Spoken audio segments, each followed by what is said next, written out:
And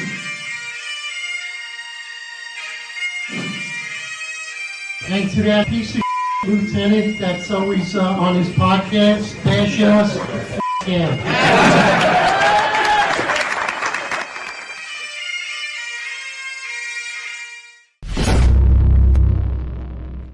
Attention, roll call.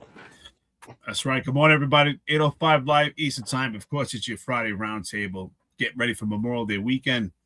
Barbecues will start breaking out, and people start celebrating, especially if you're in New York right now, and that's usually kind of like opening day for the summer, right? Especially in New York City. With that being said, Memorial Day weekend should be something that should be honored, and actually, we should actually think about the men and women that have paved the way and died for this country and given the ultimate sacrifice, which is their life for the best country in the entire world, United States of America. So, of course, Memorial Day weekend, enjoy your time out there, but it's really not about barbecue. It's about something bigger. So here we go. More content in New York City with the NYPD. And, of course, it appears Zohran Mamdani, the mayor, is perturbed by potential overtime for the World Cup, which there's always overtime when it comes to big events, especially such as the World Cup. So get used to it, Zohran Mamdani. Good morning, guys. Good morning, John. Good morning, Lamar. Let's jump into this. John, what are your thoughts? First of all, I think it's hysterical that the NYPD in New York City is losing their shit over the World Cup. The World Cup, for those of you that don't know, is not taking place in New York City. It's going to take place in East Rutherford, New Jersey. Yet the NYPD is already worried about manpower. They're worried about how they're going to staff it. And how do we know that? Because what came out through Politico. Politico was telling you that it's going to push the overtime. It poses a stress test between Mamdani and his police commissioner, right? At the same time, Mamdani ran on a platform that he was going to lower the NYPD's overtime. He was going to take responsibility away from the NYPD. And by the way, that's like the new buzzword for the socialists and the defund the police crowd is like, we're asking our cops to do too much. So we're just going to take money from them and resources from them. And we're going to give it to all these not-for-profits that are evidence-based, yet we don't have any of the evidence.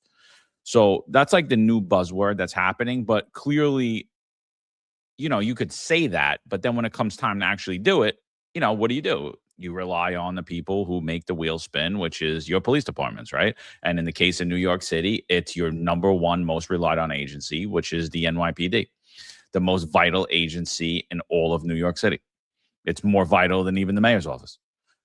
So, they're going to rely on the NYPD to make this happen. And rumors from within the NYPD is that 12-hour tours are being considered. There's also rumor that there's going to be no regular days off during that entire time. Now, I know that it's already been settled that there will be 12-hour tours and no days off for the cops that are assigned to the World Cup details specifically. So will that turn out to be job-wide? I don't know, but I'll tell you, I always laugh at everybody. Every time there's an overtime cut and everybody starts crying, I'm like, dude, the summer's coming. Do you really think you're not going to do overtime in the summer? Like, all the parades are starting, right? All these parades are going to be every weekend. How are they able to do this? How are they going to do this without giving out overtime? It's an impossibility. They couldn't do it when we had 45,000 officers. How are they going to do it when supposedly we have 35,000 officers? And I think what everyone's came to see is that the NYPD is in a completely different state than it was when it was in 2019. And it's about time that people start acknowledging it. It's about time the media starts acknowledging it. It's about time the politicians that claim to support the police and claim to support public safety start acknowledging it too, and stop being afraid to push back at the Tammany Hall establishment and the billionaire heiress police commissioner and the billionaire socialist mayor. It's about time we start telling the truth. Something does not look right here. Either your manpower is down significantly, or there's something else going on here, or you don't know how to manage your resources. It's one or the other. You either don't know how to manage the resources you have, You can't manage the way that people like Louis Anamone and Police Commissioner Ray Kelly and Mike Bloomberg and Rudy Giuliani manage the New York City Police Department, or there is a diminished headcount in the NYPD. I'm going to go with a little bit of both. Morning, guys. Morning, chat. It's a little bit of both, and it's also because they're broke. They're short of manpower, as we've been talking about for a while, and which is clearly obvious. We talked about the precincts having a lot less manpower than it did. I'm actually looking at a chart right now that tells you how many people have been in each borough since 2015, right? And it's clearly the precincts are short. Now it's not broken down by precinct. I think that's going to take a little more work to get that info, but I can tell you the boroughs are, depending on which borough you are, you're down or you're down by a lot. And none of this is surprising because again, they broke. They had a budget that they had to beg Hochul to help fill in, and she contributed. I think the figure was $6 billion when you add it up. But I think the elephant in the room that nobody's talking about is the ongoing budget gaps that are going to be coming. The next year there's another one, and the year after that there's another one, and this is all before, as I've said before, the commercial real estate issues kick in.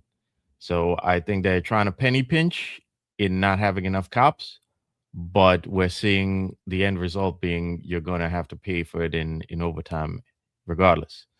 But they're basically between a rock and a hard place, and I think this problem, as we've said before, undercuts a lot of the issues in the NYPD and a lot of issues in the city when it comes to public safety right now. Like, for instance, the subway. Every day there seems to be somebody getting pushed on the tracks, But yeah, there's a lot to talk about this issue, and I'll bring up those numbers again as we go back around. There's no doubt about it. There's budget gaps, but Zohran Mamdani just worked out a plan, and there was several articles that came out, and he released I'm looking at some of my notes here, $124.7 billion executive budget for fiscal year 2027, which includes a lot of state funding from New York State coming to New York City. That's going to fill that gap. And meanwhile, we have a $6.5 billion plan spent on drones. So I think it's not a matter of having a budget gap. It's how budgets are getting allocated. And the reality is, and we said that, Marlon, if you remember, I remember you and I said this specifically, and it must have been about a year ago. No matter how anti-police Zohran Mamdani may be, it goes for Andrew Cuomo or Eric Adams that was going to be potentially elected, and we said they'd all be the same, that they're all pushing that same agenda for defund the police, but the reality is you can defund it as much as you want. When those summer months come, as John just said, there's no doubt about it. It's forced all the time. Their hands are forced. They have no option, especially, we know the reality. We've told you, we foreshadow it numerous times, that the numbers would just dwindle down. I saw recent messages, especially this past week, an astronomical amount of resignations coming from the NYPD, an astronomical number of resignations, particularly this year. Quite interesting as the summer months are about to approach. So there's no doubt they're extremely shorthanded. So Zohran Mamdani may be perturbed as much as he wants. No doubt about it. That budget gap is getting filled by New York State, getting a lot of money allocated to the city. And there's no doubt about it. He doesn't want, because that's part of his campaign and his entire position stance, to push that towards the NYPD. But he's going to have no choice. He has zero choice, especially with the diminished police department. And there's no doubt about it. Excuse me. There is no way the NYPD is even near 30,000 numbers. Forget about, we heard 35,000 numerous times. Excuse me. But there's no way they're even near 30,000. So with those dwindled down numbers, especially the numerous, astronomical amount of resignations this particular week. I'm not sure if anyone saw. So I don't know exactly what's going on, if they're leaving for another police department, another opportunity, but there was substantial resignations, not even retirements.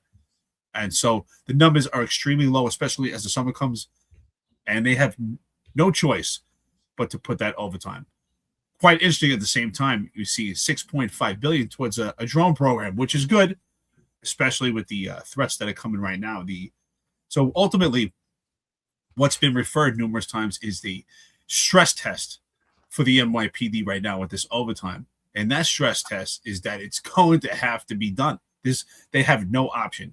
And so for any cops that are saying right now that, the overtime has been cut, you're about to get more overtime than you can imagine, because there's zero option, especially with the diminished police department, and it's coming soon. Yeah, I mean, look, I hear what you're saying about the budget, but and I hear, I know that there are fiscal problems coming in the future, but that should be a problem for tomorrow if you were a competent government, right? Like your main focus now should be at dealing with the issues at hand, and they've showed a complete inability to do so. Complete, utter inability to deal with the issues at hand properly. Go back to March of 2025. Jessica Tisch stated, she said, "I'm not going to sugarcoat it. We're in a hiring crisis, and it's not a budget problem." That was March of 2025, she stated that. Prior to that, the NYPD got rid of the mile-and-a-half run.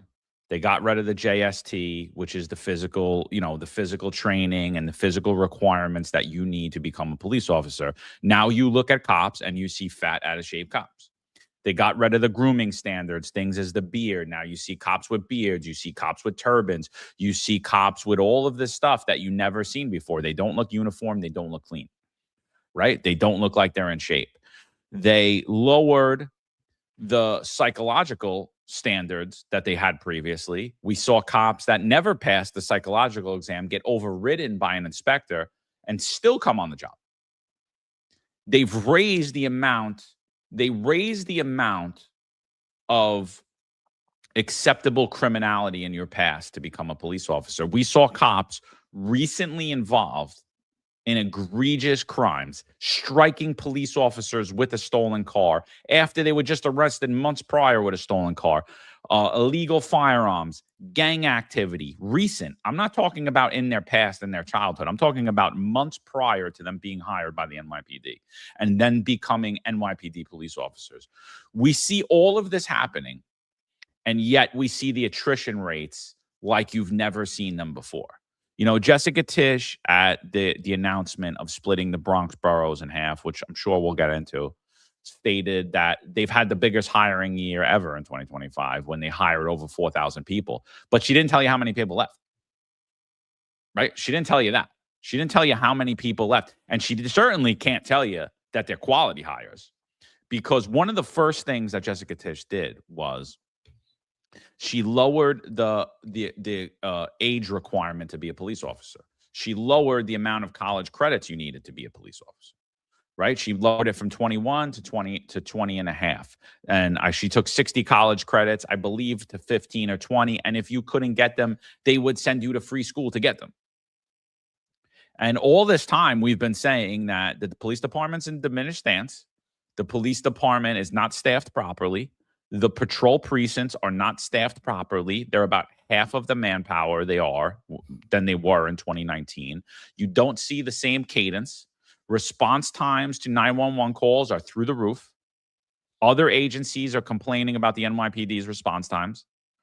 And all of this continues to happen. Yesterday, we had over 30 police officers, sergeants, detectives, and cops resign from the NYPD to go to Nassau. Did they go to Nassau for better pay? Those sergeants certainly didn't. Those detectives certainly didn't. You know why they went to Nassau? For a better quality of life. And none of those things have happened. So again, like, this overtime wouldn't be an issue if we were at 2019 levels. Again, we should all be in the New York City Police Department currently, as it sits right now. We should all be working currently. We should all be telling our wives, Yeah, look, I could only hang out the weeks that I took for vacation, and that's it. Don't plan for me the rest of the summer. You know what I mean? Because World Cup's here, I'm going to be doing crazy overtime. And the fact that we're not, what does that mean? That means that they're going to have to pay people overtime to replace us. And there's thousands and thousands of people just like us, young guys. I see them every day in Florida. I see them in South Carolina, in North Carolina, or when I go to New York City, I see them in corporate jobs, or I see them in other civil service jobs elsewhere. Right? Guys that were in the NYPD, guys and girls that were in the NYPD and should still be in the NYPD, and they're not because they haven't fixed the internal problems in policing. If you had a fully staffed NYPD, this is not a problem. The problem is they're going to have to shell out an inordinate amount of overtime because they need to make up for the lack of manpower. Go back to the last city council public safety hearing. What did Jessica Tisch tell you? What'd she tell you?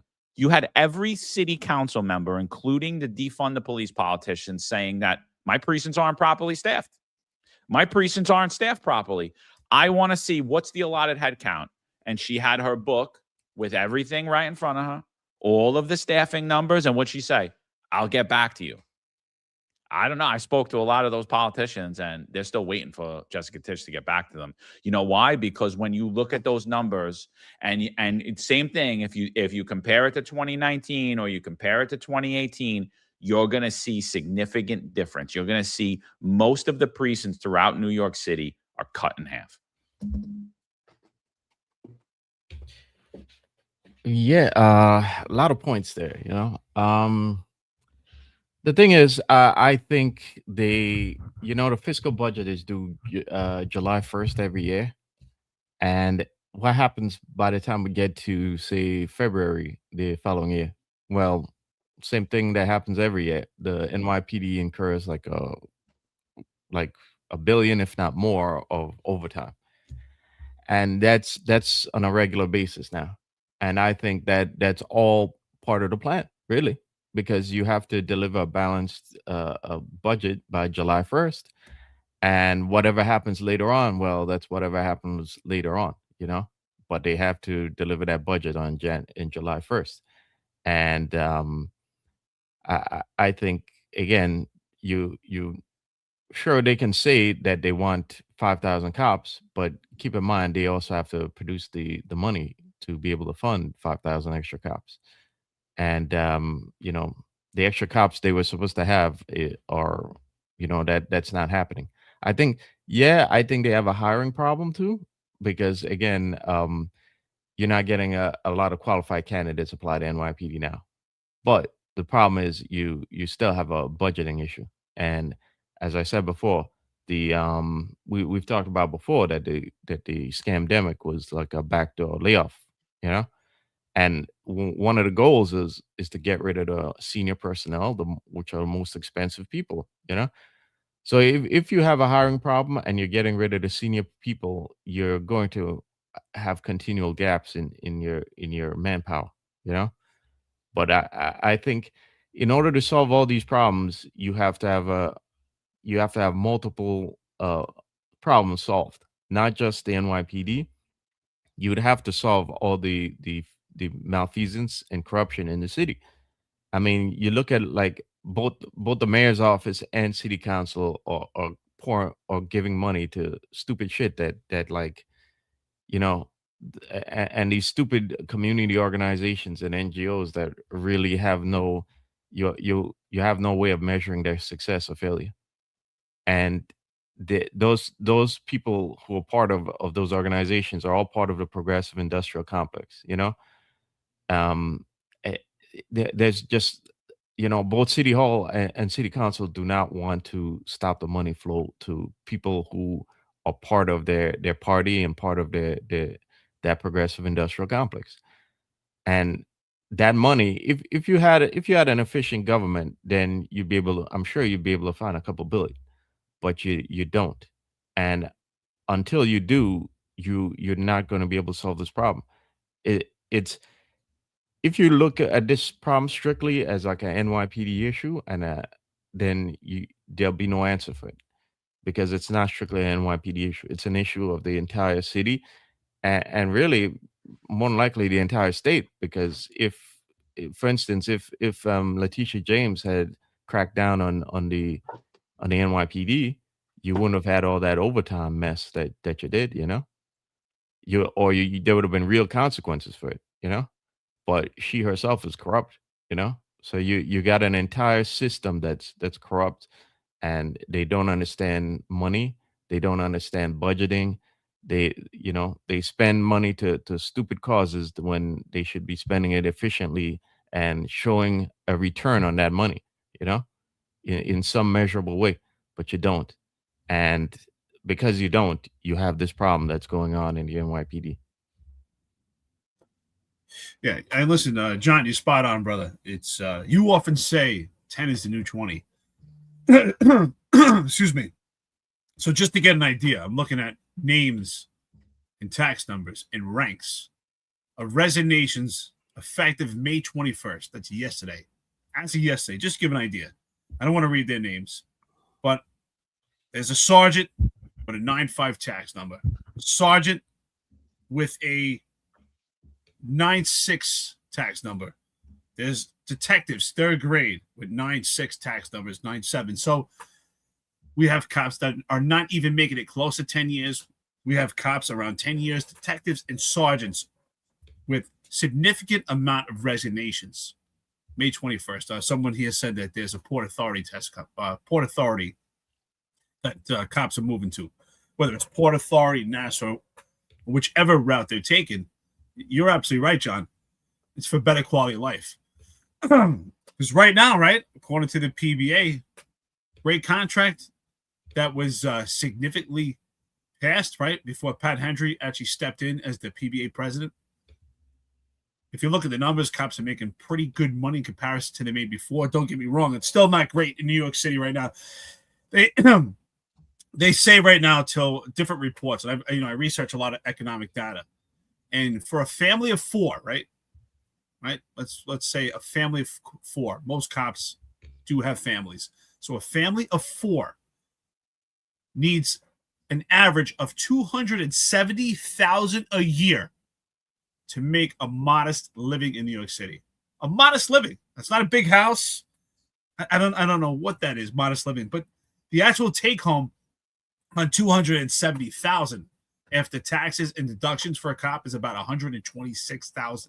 So think about that in New York City. So while the PBA has touted a great contract and the cops are in a better position than they were before, if you look at the rate of inflation and the rates of home prices and just food and anything in general, of course, with gas prices are out of control, it's extremely hard for a New York City cop to make it in New York City.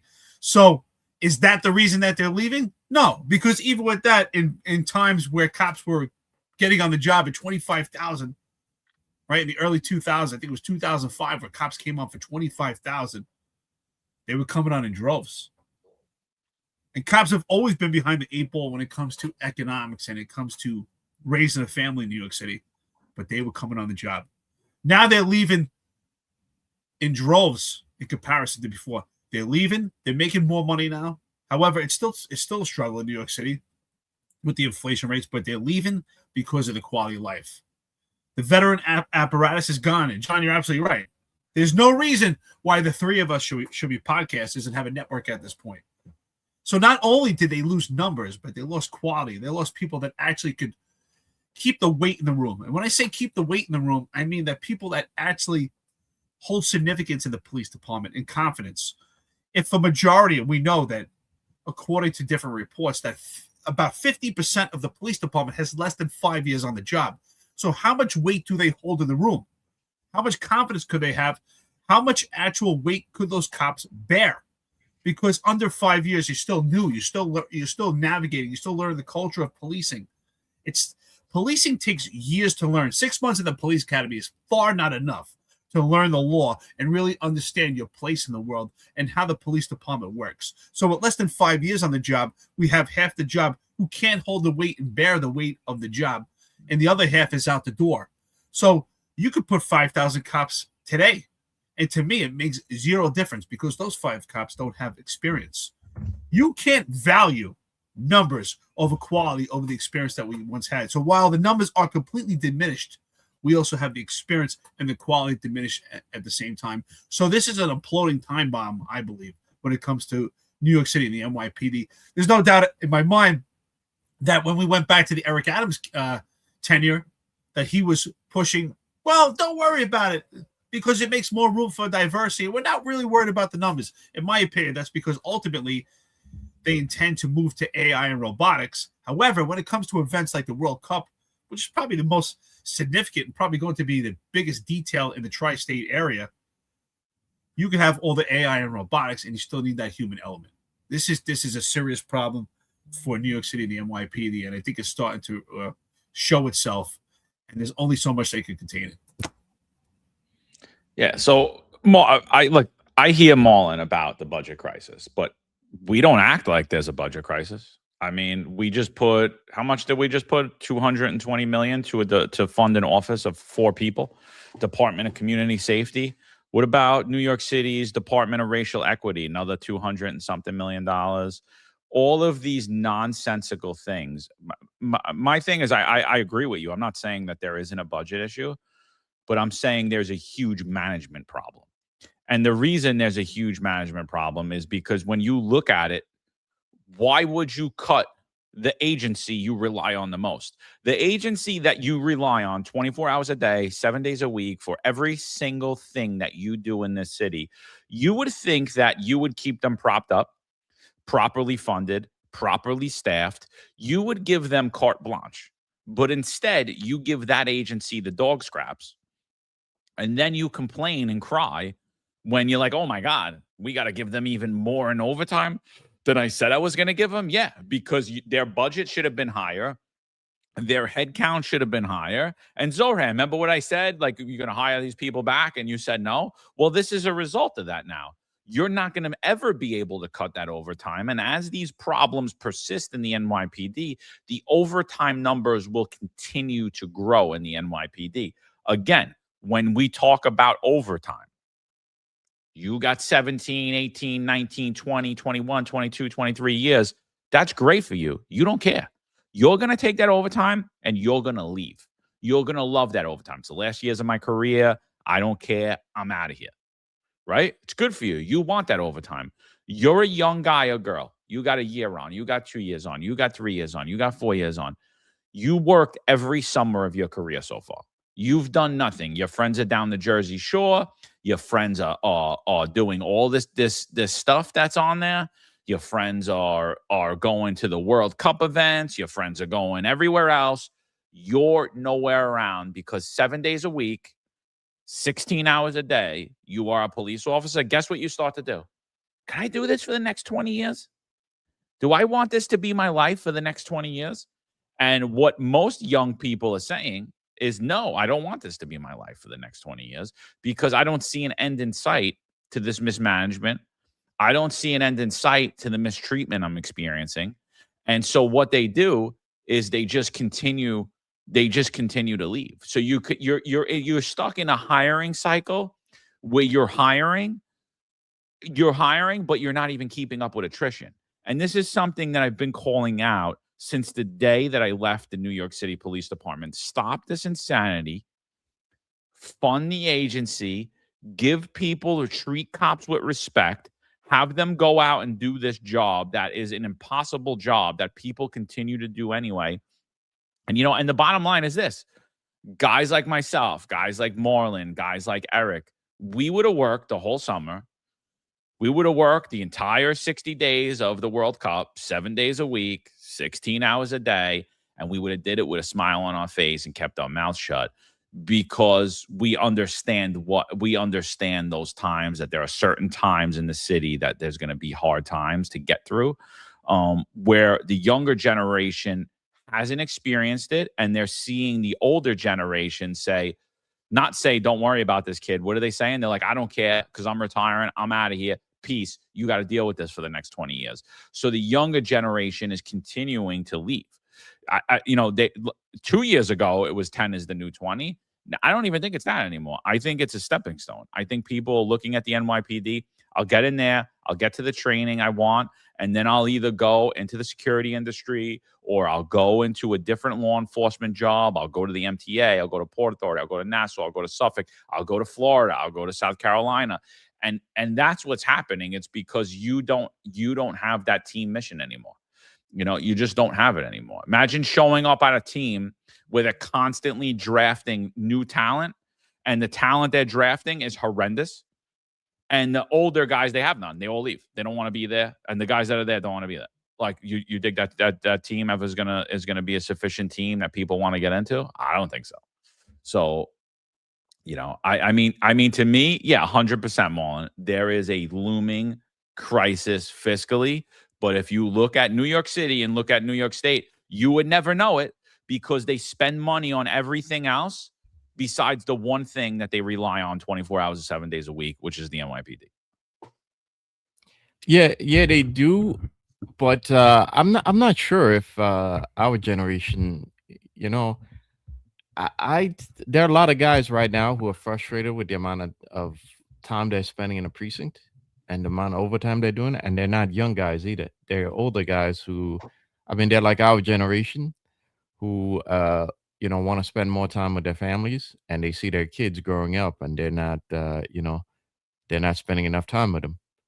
So I'm not even sure if our generation now can cope with the amount of, overtime.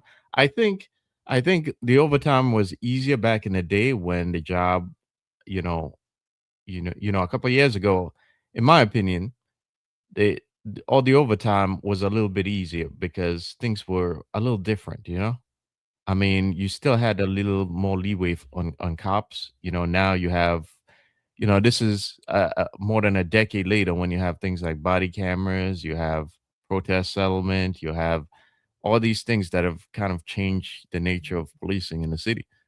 And if, for instance, if you had to do 17 hours at a protest, I think it's a lot different now than 17 hours at a protest during the 2000s. I think it's you see those protests where cops are playing tug of war with the barrier with protesters, and I never had to play even in the bad protests. I we never had to do that. It's like things are kind of like out of hand now, and I think the anti-police measures, things like the diaphragm law, coupled with the scrutiny, the added scrutiny, the body camera, all of that has contributed to making the job more unpleasant and making those 17 hours feel like 32, and it's sucked the enjoyment out of the job. So guys feel those hours even more so than they did back, in the early 2000s. So I talk to a lot of guys and they're ready to leave at 20, even though I'm telling them, hey guys, don't leave unless you have a plan, because inflation is about to go even higher. A lot of guys are like, I don't care. I don't want to be here. I don't get to see my family and I'm miserable and the job has changed. So it's not just the young guys thing, which now in terms of the younger generation, I've said before that I agree. I think they're the product of helicopter parenting and the trophy, participation trophies. But I'll give them credit because, the system's changed, and they're not, they're coming in a kind of a brutal time to come into the police department, whereas we came in when the rules still hadn't gone wonky like they are now. So I don't think it's just them that are the younger guys that are feeling it. I think it's our generation too. And you're seeing it that guys leaving it again at 20 instead of staying longer. I'm back over here. I'm out in Vegas in the desert right now. And I think with the heat, there was a power outage in the area. But so I know New York City's experiencing some heat too. It's that time of year, but in the desert, it gets pretty wild. It gets pretty brutal, especially when you're traveling by RV. With that being said, Marlon, I heard you talking about the cops being exhausted. I agree. Cops are exhausted, especially with these protests, and they're physically working and they're actively engaged so many hours because these protests are not just there where they're analyzing the situation. They're actively physically engaged. But I think it goes beyond that. Because I think physical exhaustion is definitely hitting the cops. But I think what's even more exhausting, I think we could all agree, is when you're mentally exhausted. Yeah. And I can't speak for them, but what I watch is I think the cops are just in mental exhaustion because they're confused. There's no mission. Cops have no idea how they should operate at a protest anymore. There's no mission. When we were on the job, there was a mission, and that mission was to keep the peace, quell all potential violence. And that, what did that mean? If there's an issue, if you see someone that's inciting a riot, you immediately make arrest. It was much more intrusive when we started police work. So we understood the core mission. So there was a lot more support behind that and a lot more meaning. And when there's significance in meaning, there's a lot more stress for your mental mindset. So yeah, you might be physically exhausted, but at least in your mind, you know exactly where you are. And I believe that these cops are just working in a giant cloud. They don't know which way to turn. Should we make arrest? Should we not? Should we stand down? What do we do? And every protest, excuse me, man, I got a frog in my throat today. Every protest, every riot has been a different response from the police department. We see different responses at Union Square several years ago with Jeff from Adri when had to get stuff thrown at him when they were holding up plywood. We've seen different responses when Chief Edwards was in charge. We've seen different responses in Staten Island. So we see a different response every time cops are at a protest, depending on the politics and the temperature of that particular protest or riot. When it comes to pro-Palestinian protests, things like that, we see a different posture each time. So the cops, to me, they're mentally exhausted. They don't know where they stand. They don't know what their mission is. It's not clear. And that could be exhausting. Imagine being out there 12 to 18 hours and you have no idea what your mission is. How stressful could that be? Cops are prepared. In fact, I think cops thrive on that physical engagement because it makes the day go much faster. In fact, when you're more physically engaged, but when your mind is just completely occupied with confusion and the mission is not clear, well, that's much more exhausting. Those internal pressures are part of the internal pressures I often talk about, how cops mentally break down, not the external pressures. External pressures are outside that circle, but what's actually impervious and penetrates cops is what goes on internally within the police department, and that's a lack of leadership. That's having politics infect and inject policing, infect the mission, having no mission. So these cops that are leaving with 10 years on the job, they don't know which way to turn. And while Marlon, I understand Marlon often says he encourages the cops to stay there until they have something better, and I get it. But something better is not always just a paycheck. Something better is also your quality of life, a better breath of fresh air. And for those cops, I don't believe you should stay. If you're at wit's end and you're ready, God forbid, to put that thing in your mouth and just end it, well, then it's time to go. If you're getting up in the morning, you just hate life and you're so miserable for a paycheck, then leave. And leave, because there is another job out there. I've spoke to numerous cops. Cops call me every day. Oh, you know, and they feel cornered and they don't know what to do at this point. And I'm like, well, and what happens if they're going to lose this job or they want to leave because they hate it? Well, you know what? Here's the reality. You'll get another one. You'll get another one. Maybe it will be in law enforcement or maybe not. But in the end, if it's really about money, you'll get another one. You'll get another job. But most people, they're at their wits' ends. They're as John said earlier, their quality of life is so diminished. They get to that parking lot in the precinct. It's like the whole world is just coming down on them. They don't want to go inside that precinct because of the internal pressures of the NYPD. Just hate it.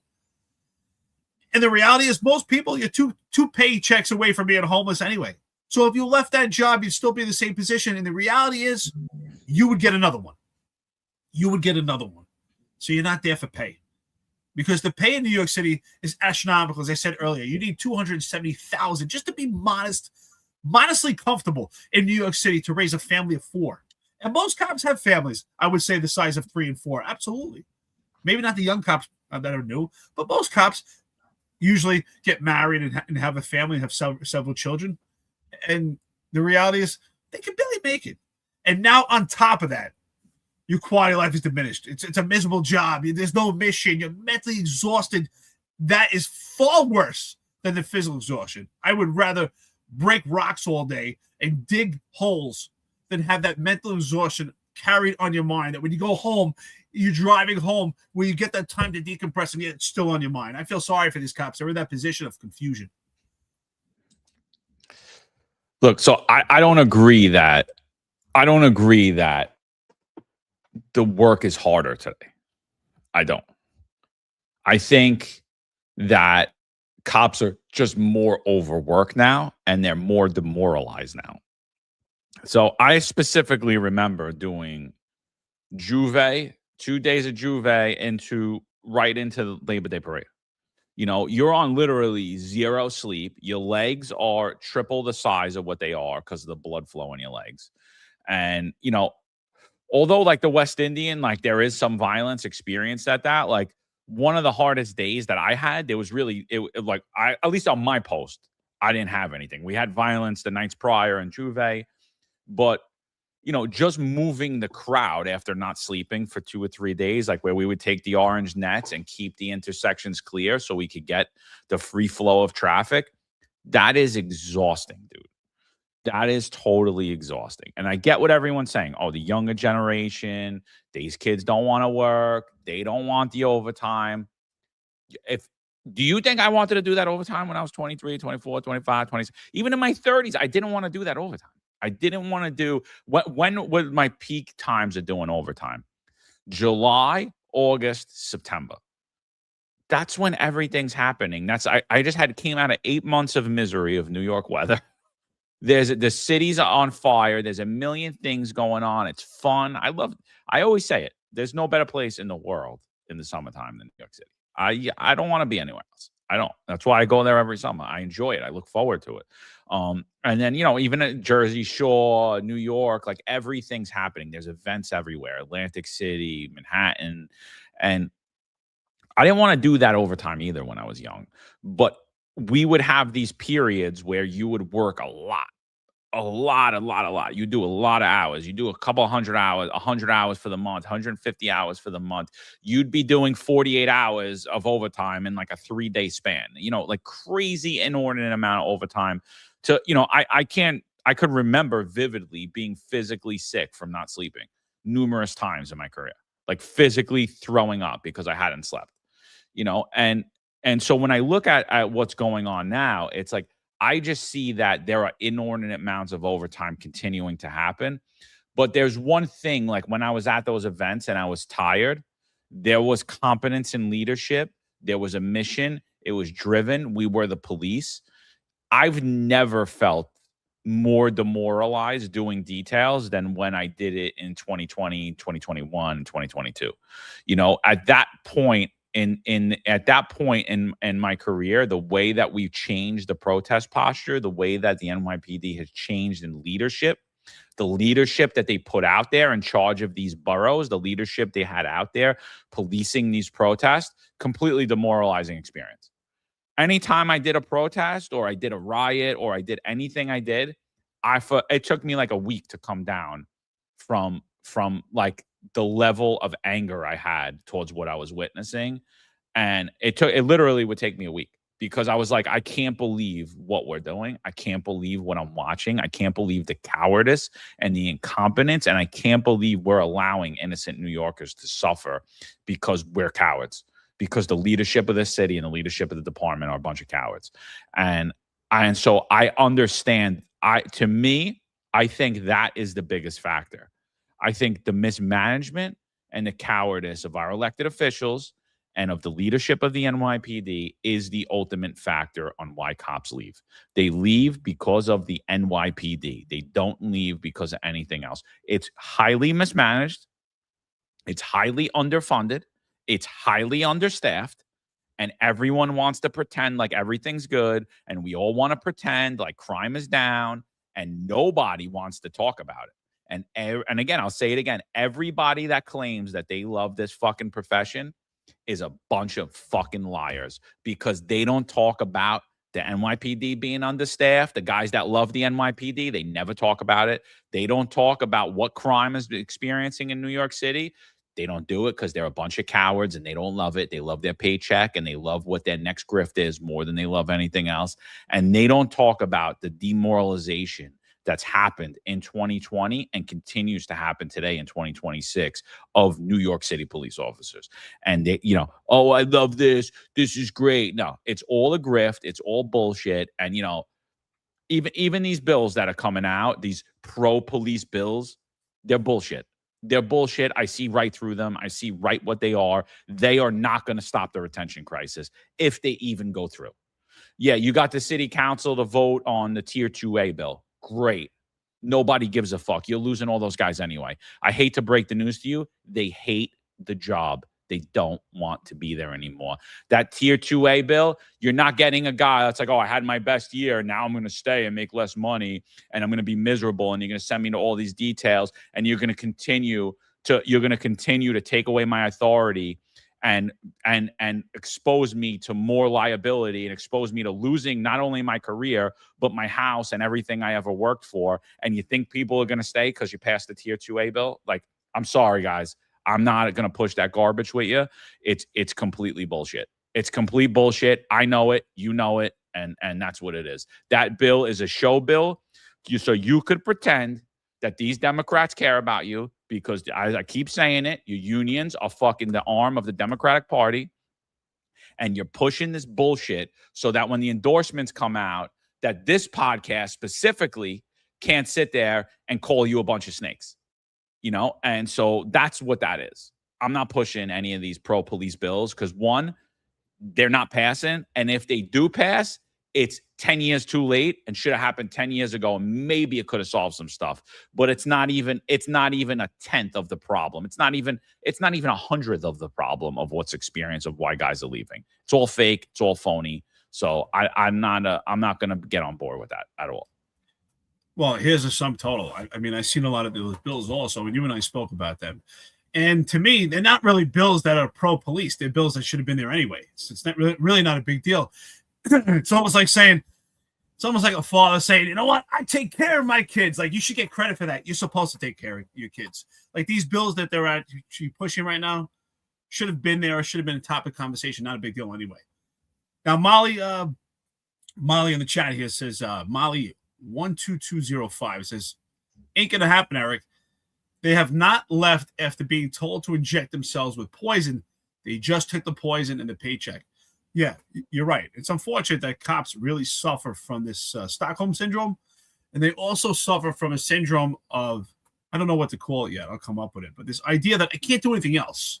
Like I speak to cops all the time. John, so do you. I speak to cops every day who are just miserable. I haven't spoke to anyone yet who's like, oh, this job is so great. Well, and the reality is because I speak to everyone who's a general population. Now, if you're Tier 1 and you're a chief on the job probably is great for you because you're on a completely different job. There's a different standard metric of measures for you.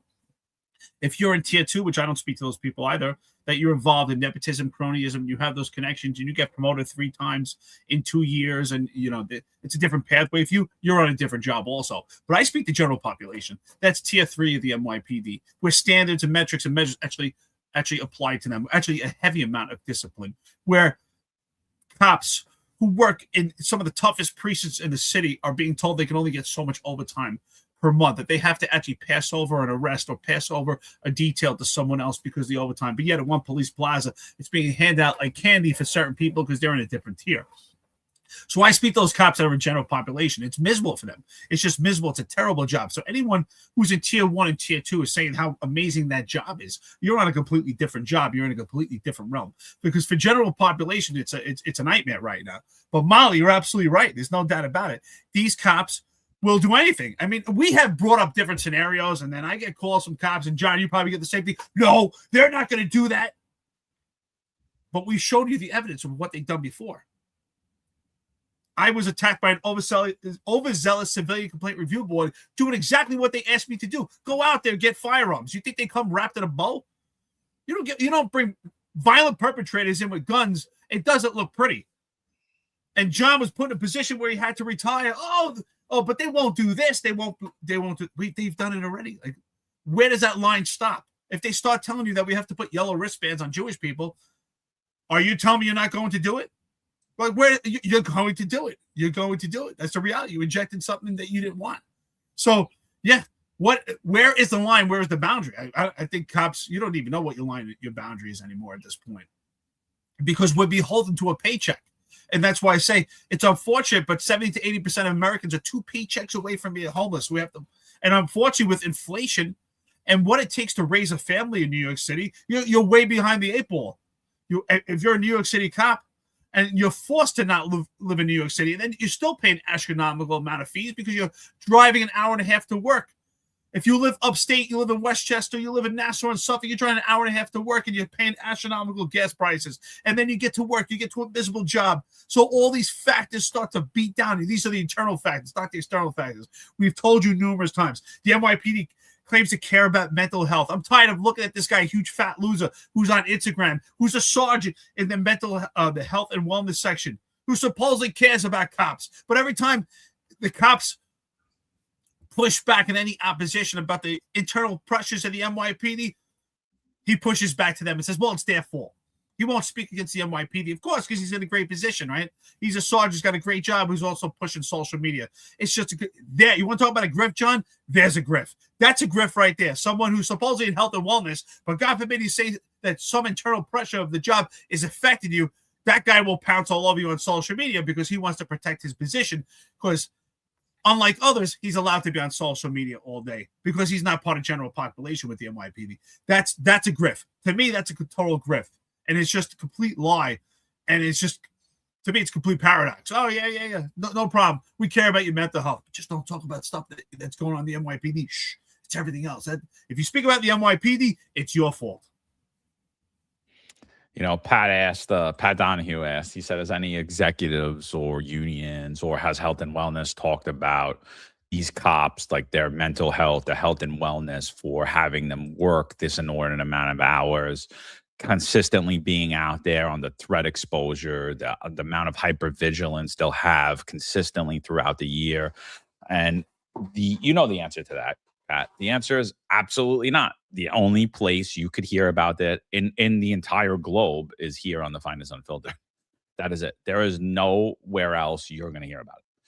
Nobody's going to talk about it. Everyone's going to pretend like it doesn't exist, because, hey, look, it's nice when you got a take-home car. It's nice when you get in and out of an air-conditioned car out of a detail. It's nice when you're in and out of your air-conditioned or heated office in the city, right? You got a nice view of the city. All those things are nice. So you can't say anything because, if you do that, you might piss off the power structure of New York City. And the current day Tammany Hall will come after you, and that will be the end of your career. And everyone knows it. So no one wants to be the person to get eaten by the alligator. They just all stay silent and hope it's the alligator that eats them last. Hey, we'll just sacrifice the guys that are out there in general population with 20 plus years on. Okay, we'll just sacrifice the guys in general population in the mid-range of that command. Okay, we'll just sacrifice the young guys. We'll just sacrifice the new recruits. So no one is talking about this. And at the end of the day, all of this comes down to a lack of manpower. So, I think, there's been a lot of reports coming out of Politico and other places where they've been discussing that basically Tisch is going back and forth with the amount of allotted overtime needed to properly police the events in New York City for the World Cup that's coming to New Jersey. I'm going to always side with, you obviously need to properly be able to staff these events, because there's going to be a ton of pop-up protests during these events that are going to turn into riots, where you're going to see a takeover, and you're going to see, instead of us bringing in the riot police, which is the strategic response group, you're going to see us bringing in the baby blue light shirt dialogue units. So I think, when we talk about terror threat, I don't think we've ever been at a higher level of terror threat than we are currently. I don't think the summer will ever have. I think this will be the height of the terrorist threat in New York City.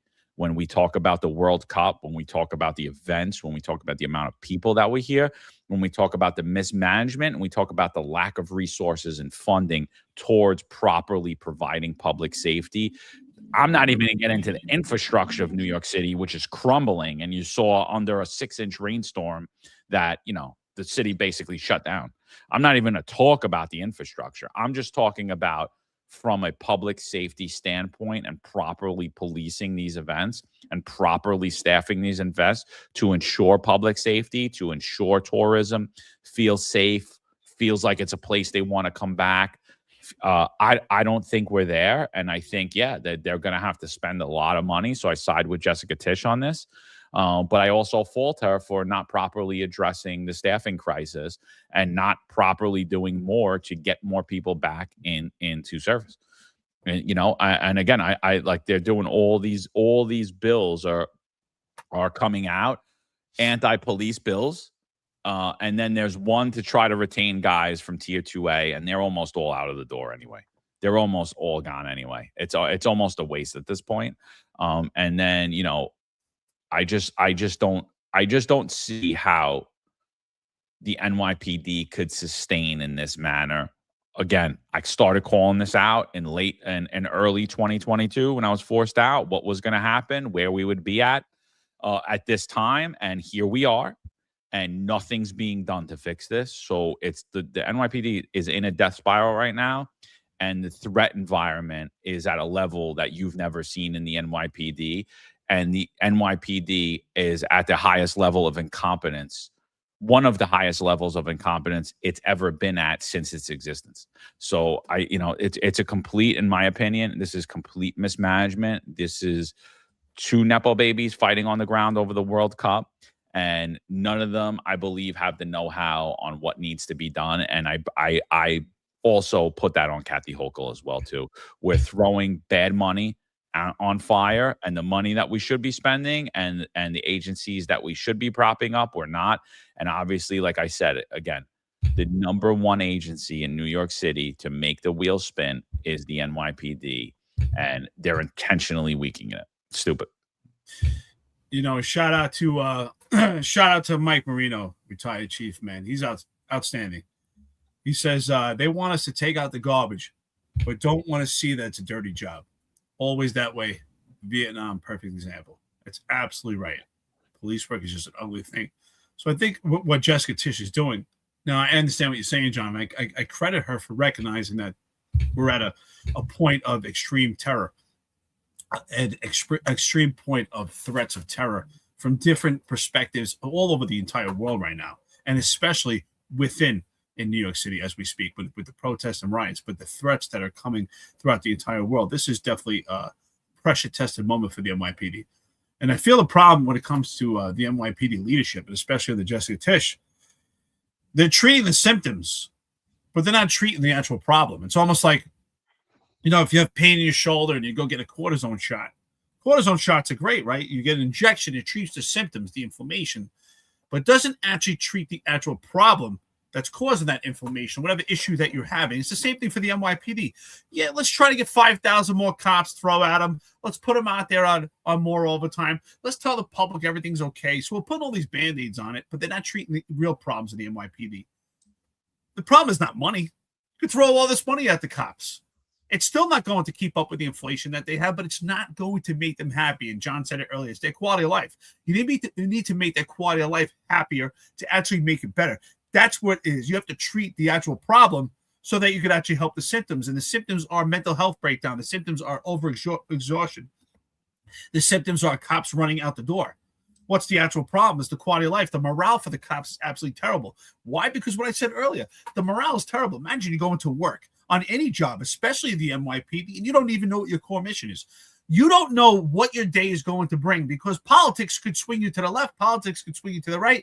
You don't know what's happening with your leadership. You don't know what your assignment is. You don't know what your mission is on that protest or riot that breaks out. You don't know, should I make an arrest? Should I not? What do I do? What's the flavor for today? Because it sure changes every day. So these cops are really put in a pinnacle situation where they don't even know what decisions to make. So that's mentally exhausting. And yes, can police work be physically exhausting? Sure. Standing on your feet for 12 to 18 hours is no joke. I can tell you right now, I've still maintained a level of being in great shape, but I don't think at this point I can stand for 12 hours or 18 hours as a cop. That's something that you build up to. It is physically grueling. John Mullen, you know exactly what I'm talking about. When you're standing on that post for hours and hours, and you learn the art of figuring out how to bend your knees and get some circulation into it, you do build some type of grit with that. Your body gets used to it. I couldn't do that right now. But even more than that is the mental exhaustion. Analyzing the situation, figure out what's going on. What does the leadership want? That's quite often. We've been on situations, and John, I think you spoke about it too. Some inspector you had had you all over the place. I have had that too. You're on a detail, and there's mass confusion because you have two inspectors on a detail, and they're bumping heads with each other because they didn't communicate. There's different messages coming down, and they want a barrier to the left, and then they want you to move that barrier to the 10 feet, and then they want you to move the post here and move the post back here. That's just a simple confusion. Could you imagine what these cops are going through today? They're at a detail where the protest is really a riot, and there's complete violence in their face, and they don't know what to do. They're hamstrung. Do I make an arrest? Do I take action? Do I put my hands on someone? Am I going viral? Am I the next Eric Duran? It's a time of confusion, and confusion is exhausting. If you ever drive somewhere and you know where you're going, compared to driving somewhere and you have no idea where you're going and you're lost, I guarantee the time that you're lost, you're going to be far more mentally exhausted than you are on making that same drive when you know where you're going. It's the same thing with cops. If you go into a detail and you know what your mission, excuse me, but you know your mission, you know what the vision is clear, you're going to be far more rested than someone who has no idea what's going on, is completely mentally confused. You don't know what the message is. There's no veteran cops to lean on to. You can only speak to the sergeants, and the sergeants are the same cops that came up with you, so they don't know their ass from their elbow either, and they're getting mixed messages from the leadership, so you have no idea what to do because how did politics affect the policing for today?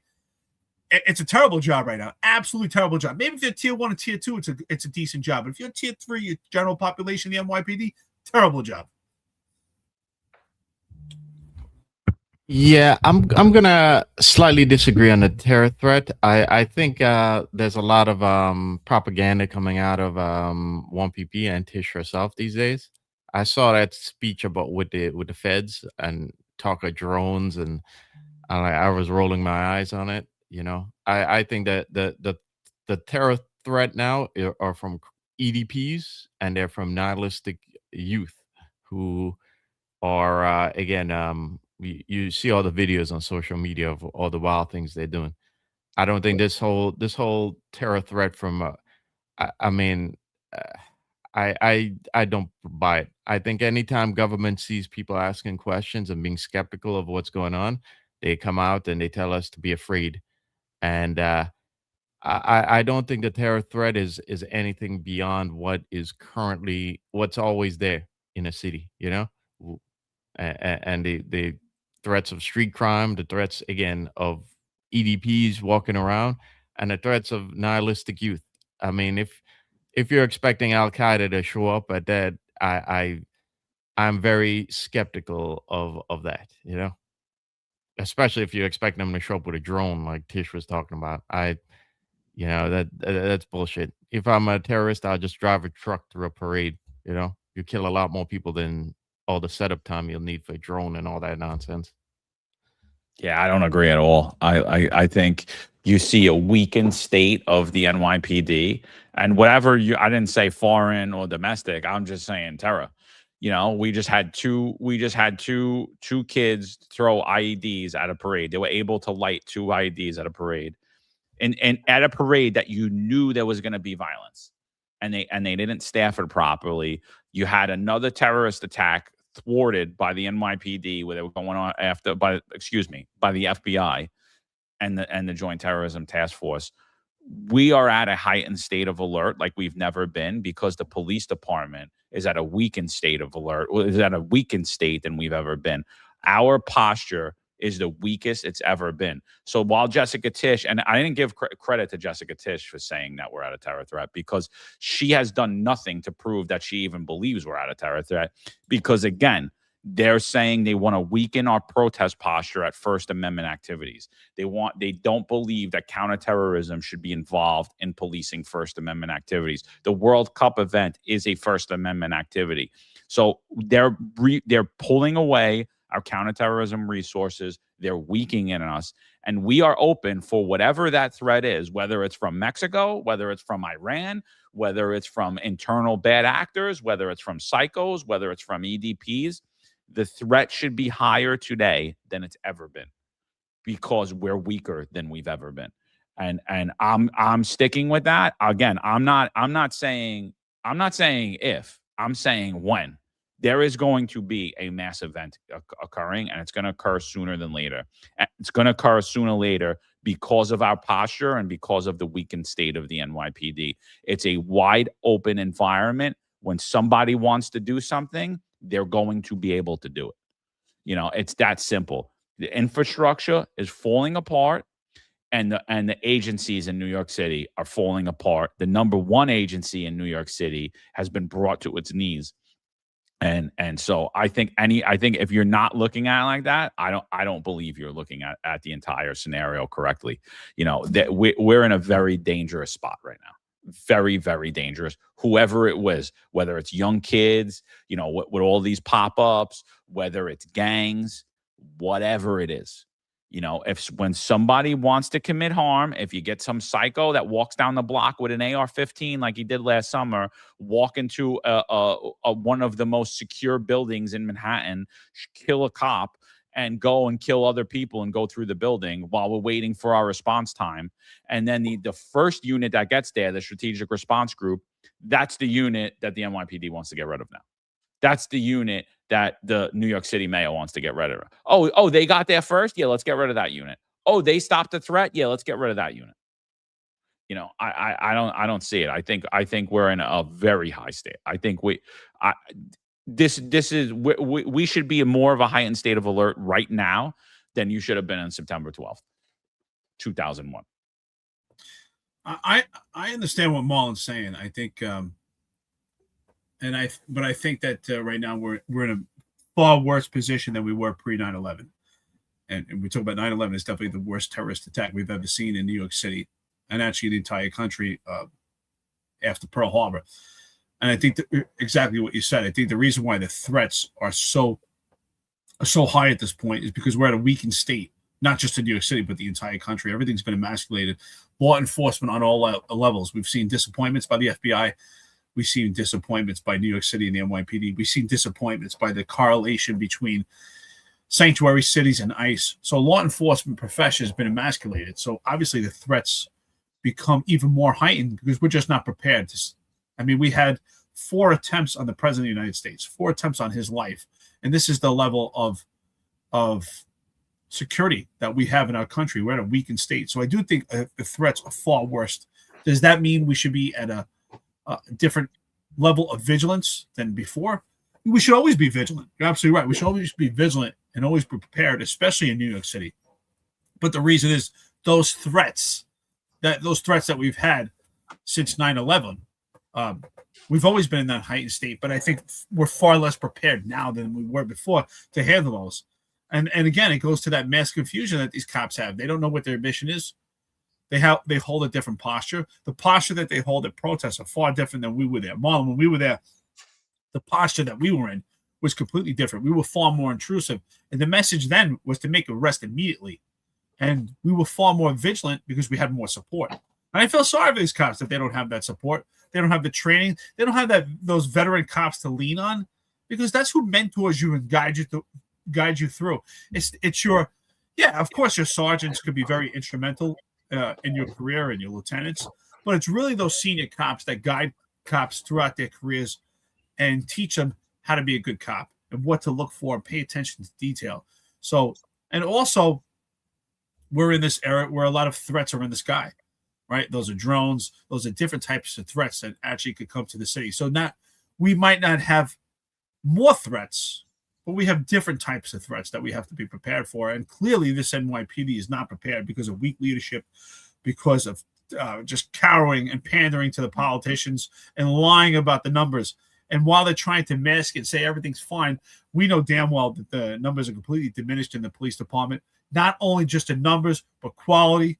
The standards have completely lowered. That makes a big difference, right? If you just take a little bit from each precinct, even if every precinct was short 2 cops, obviously it's way more than that. But if you're short 2 police officers in every precinct, there's 79 precincts, 12 transit districts, right? And 12 transit and 9 PSAs. So if you just was short 2 or 3 cops when you start to see those numbers on a larger scale, it really starts to add up, especially when it comes to detail. And John said earlier, the rosters are short 50%. I think actually some of these rosters are actually far beyond 50%. And how they carry their numbers on every roster, there is a column of those that are temporarily assigned or cops that are on their way out. And I believe they're using those numbers to actually hold the weight on these rosters as well. So if anyone can get their hands on that, we'll start to see some real transparency. And we saw that failure at the city council, exactly what John said earlier. City council actually asked those questions, and Jessica Tisch balked and said she'll get back later.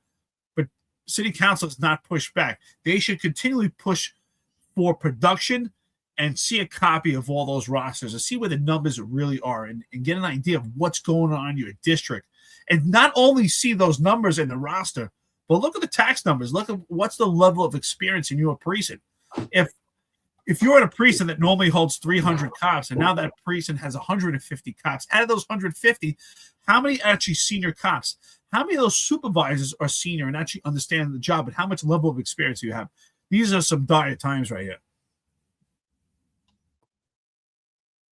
Yeah, I mean, I hear where you're coming from, and I don't want just to go into a discussion about terrorism, because the real issue here is manpower versus budgeting. But again, I'm skeptical of this terrorism thing, because there was no talk of a simplistic devices that terrorists use to kill people. You don't need to. There was talk of a drone, and drone has telemetry data. Drones have to connect to a satellite. Drones have to connect to, all sorts of data points that, are trackable. A terrorist, if I'm Al Qaeda or ISIS and I want to do a terrorist attack, the last thing I want to do is connect to some server, and use a drone that can, the drone may not even lift off if you're in one of these FAA designated areas you're not allowed to fly in anymore. The rules have changed as they were years ago. I know, because I used to fly a drone all the time. The rules have changed when it comes to operating drones. And the areas that you can fly a drone are not the same anymore. The feds and the NYPD themselves have units that track drones flying in the city. The NYPD does. Okay, it's no secret. So, but this talk of a drone they were talking about terrorism as though drones are the biggest issue. And keep in mind, Tish and her family connected to that industry, and the elites are connected to that industry, and that industry is connected to robotics and AI, and what they all want to do now is boost that industry, because China dominates the industry, and they need to spark a movement in this country where there's production and that market booms. So I'm skeptical about that. Now I also think that all the terrorists, every terrorist, or a lot of terrorists are on the Fed radar already. Okay, I think it's the problem is lax government, and the problem is you have incompetence on both a local level, police departments, and federal levels when it comes to terrorism. But going back to the main issue is budgeting versus manpower. And you have two sides that are fighting right now, and they both have self-interest, their own political futures, in mind when it comes to this issue. If Tish runs up that overtime with this, Mamdani could easily, get rid of her because of it and put the blame on her, rather than, because he promised to cut the NYPD overtime. And, and Mamdani himself, he wants the cops there, but he doesn't want the overtime, because again, he doesn't want to take the blame for the overtime, because then it goes against what he promised in the campaign, and he's going to have to deal with that next year. I think I think this is an issue that's one of the biggest fights. This is a fight that's ongoing in a lot of problems in the NYPD, and I think we're just hearing about this issue because this issue has to be one of the biggest fights they have at to this point.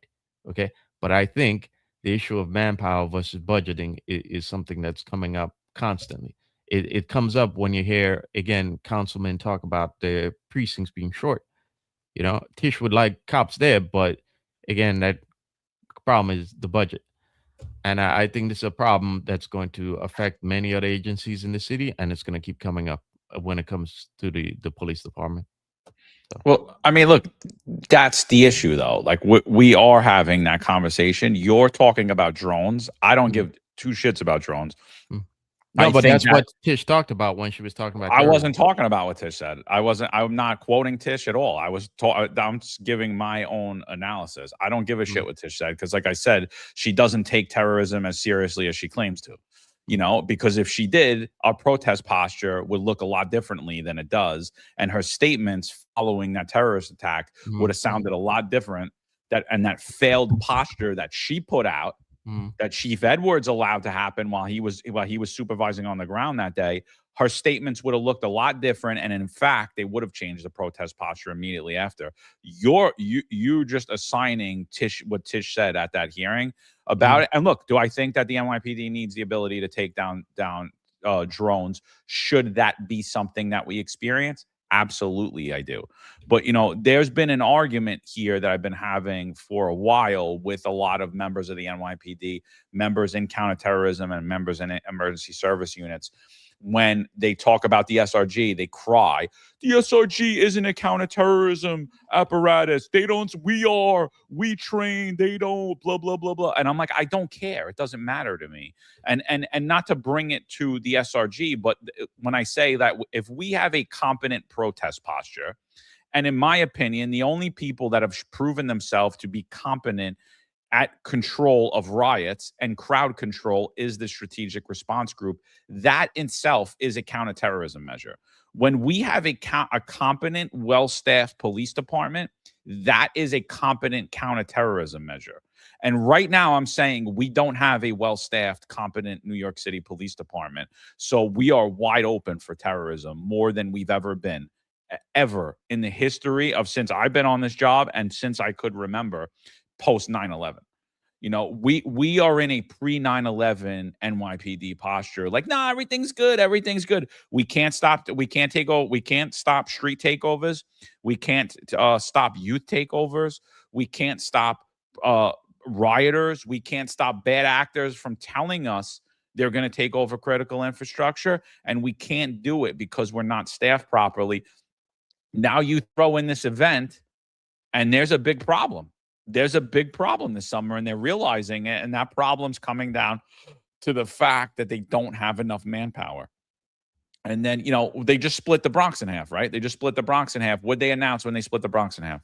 They announced this introduction into New York City Council. It's introduction 9/13 of 2026. This comes out by Amanda Farias, Farrett Lewis, and Frank Morano. And what do they say? They say this bill would raise the minimum age at which someone could take the civil service exam and become a police officer from age 35 years of age to 45 years of age. The legislation also allows individuals who have spent time on military duty or terminal leave to subtract up to 6 years of service of time for their age for purposes of exam eligibility, right? So what they're doing while telling you, no, everything's fine, we're properly staffed, you know, all this attrition's fine, we're hiring like we've never hired before, but hey, we need to change the way we've been operating, you know. And this just shows you. Now, look, I'm not against the bill, and I personally don't even know why it stops at 43 years of age. I'm going to be 46 in 2 months or 3 months, whatever it is. I could pass the physical. I could still pass a psychological exam. I could still competently be a police officer in the street. And Eric, we haven't stood for 12 hours, but you'll adapt to it. You'll be able to stand for 12 hours. You know, you do manual labor all the time. You know, like I personally don't even know why we're stopping here. And this bill is a result of the fact that they are having a problem hiring people. They're having a problem hiring competent people too.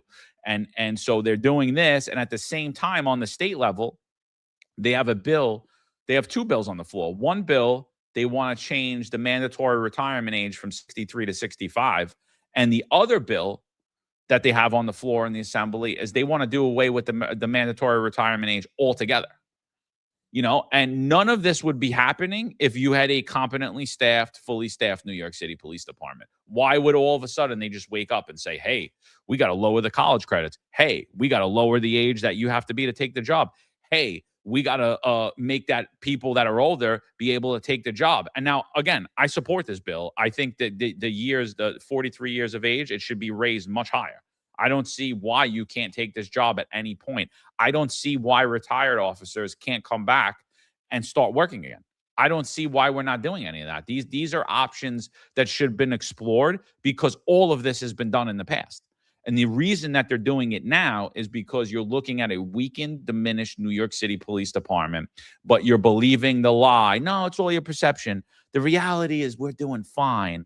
We're doing great. We're just trying to change every way we operate, every which way. And that includes splitting Patrol Borough Bronx in two, where, the police commission is going out on the stage saying, we're going to add 200 more cops to the Bronx. And everyone's just laughing because it's like, where'd you get you just miraculously pulled 200 cops out of thin air? What are you talking about? It's interesting. Excuse me. So Leo Fearpin, how you doing, brother? Good friend to the podcast here. He says, over age 43, you can't complete 20 years for a pension since the limit to uniform member service is 63. So that's what we're trying to tell you. There's two bills simultaneously being proposed at the same time, right? For people to be able to take that test to get on the job post 43 years old and not have that mandatory retirement age to have those people on the job. Now, do I think we should have entire platoons of 50-year-old men? No, I don't think there should be a platoon of 25 candidates who are 50 years old trying to be cops. But there are outliers out there, and I do believe we are outliers. I do believe we fit in that category of who could still do this job. Could we be as optimized as a young man? I don't know. I tend to believe that I could do it. Could I do 12 to 18 hours every day? And not be exhausted, in comparison to a young 23 or 24-year-old man? I'd like to believe I could, but probably not. And I know this. I have not started any supplements or any TRT or anything like that. I've said it. I've read a lot about it. I think it's a great thing, and I think eventually I would like to start it. And I think that the police department, if they are going to have 45 and 50-year-old men on the job, they should be open to that, because while I believe I can do those things, but I don't think I can recover as much as a young man. I don't think and I know that. I train jiu-jitsu. I train with a lot of young guys, and I could push myself to this no tomorrow as the young guys. But the next day, they could do it again. And I need a lot more recovery time than they do, because getting older, you require a lot more recovery time. So I think that, yes, it's a good thing to lift that age. There are a lot of outliers out there, and they don't have to be in the most high-speed positions either. Could it create a more mature police department? I think it's definitely a good avenue to go down, but I don't think it's for good intentions. And I think it's exactly what you said, John. It sounds like it's for good intentions, but really their intentions are subliminal messages that the police department's hemorrhaging, and they don't want to admit it. Because, again, I said it's the city council and the leadership of the NYPD and the leadership of the politicians in the city of New York that suffer from the Munchausen syndrome, where they created all these issues and now they want to treat the symptoms. Let's push DEI. Let's defund the police. Let's push the alpha white male out the door. Let's push the unvaccinated out the door. Let's push the cops that are out there retrieving firearms off the street by having an overzealous civilian complaint review board attack them. And then let's replace them with 4'11" cops, with cops who don't want to do the job, who never grew up in the city. Forget about growing up in the city, who didn't even grow up in this country, who grew up in other countries that have a completely different culture. There's nothing wrong with that, but it may not be suitable for being a cop in New York City. So this DEI movement, the politicians have infected the police department, put the police department in this position. Now they want to treat the symptoms by saying, let's get cops in that don't have a college degree. Let's push it down to 20 credits, which I have no problem. I think that should have been done a long time ago. Cops over 43 years old, I have no issue with that. If you're in shape and you can do it, and eventually if the job allows TRT and things like that, or a much more of support behind that, I have no problem with it. You want to stay on the job past 63 years old, I don't think you should be on patrol. You want to stay on it, God bless you. But they're not doing it because of good intentions. They're doing it because they're in a position where they have no other choice, because they pushed all this legislation that's affected the police department, put them in this diminished state that they are in right now. So again, I say they suffer from the Munchausen syndrome. They cause all the problems, and now they want to treat the symptoms.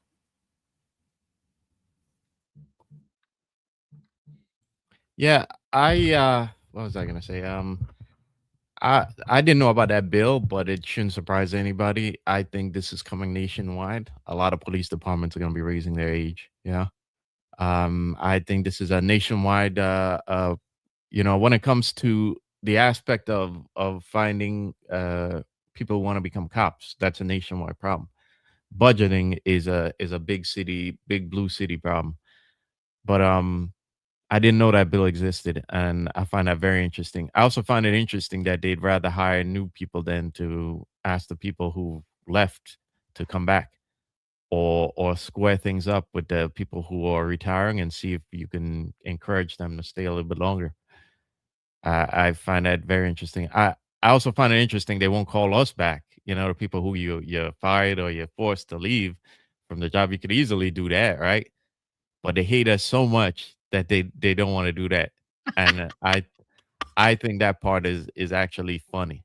I and something else about that. I think they gambled on. I won't go down too deep in the rabbit hole in this, but I think when it comes to the scamdemic, there was an outcome that was supposed to happen, and it didn't happen.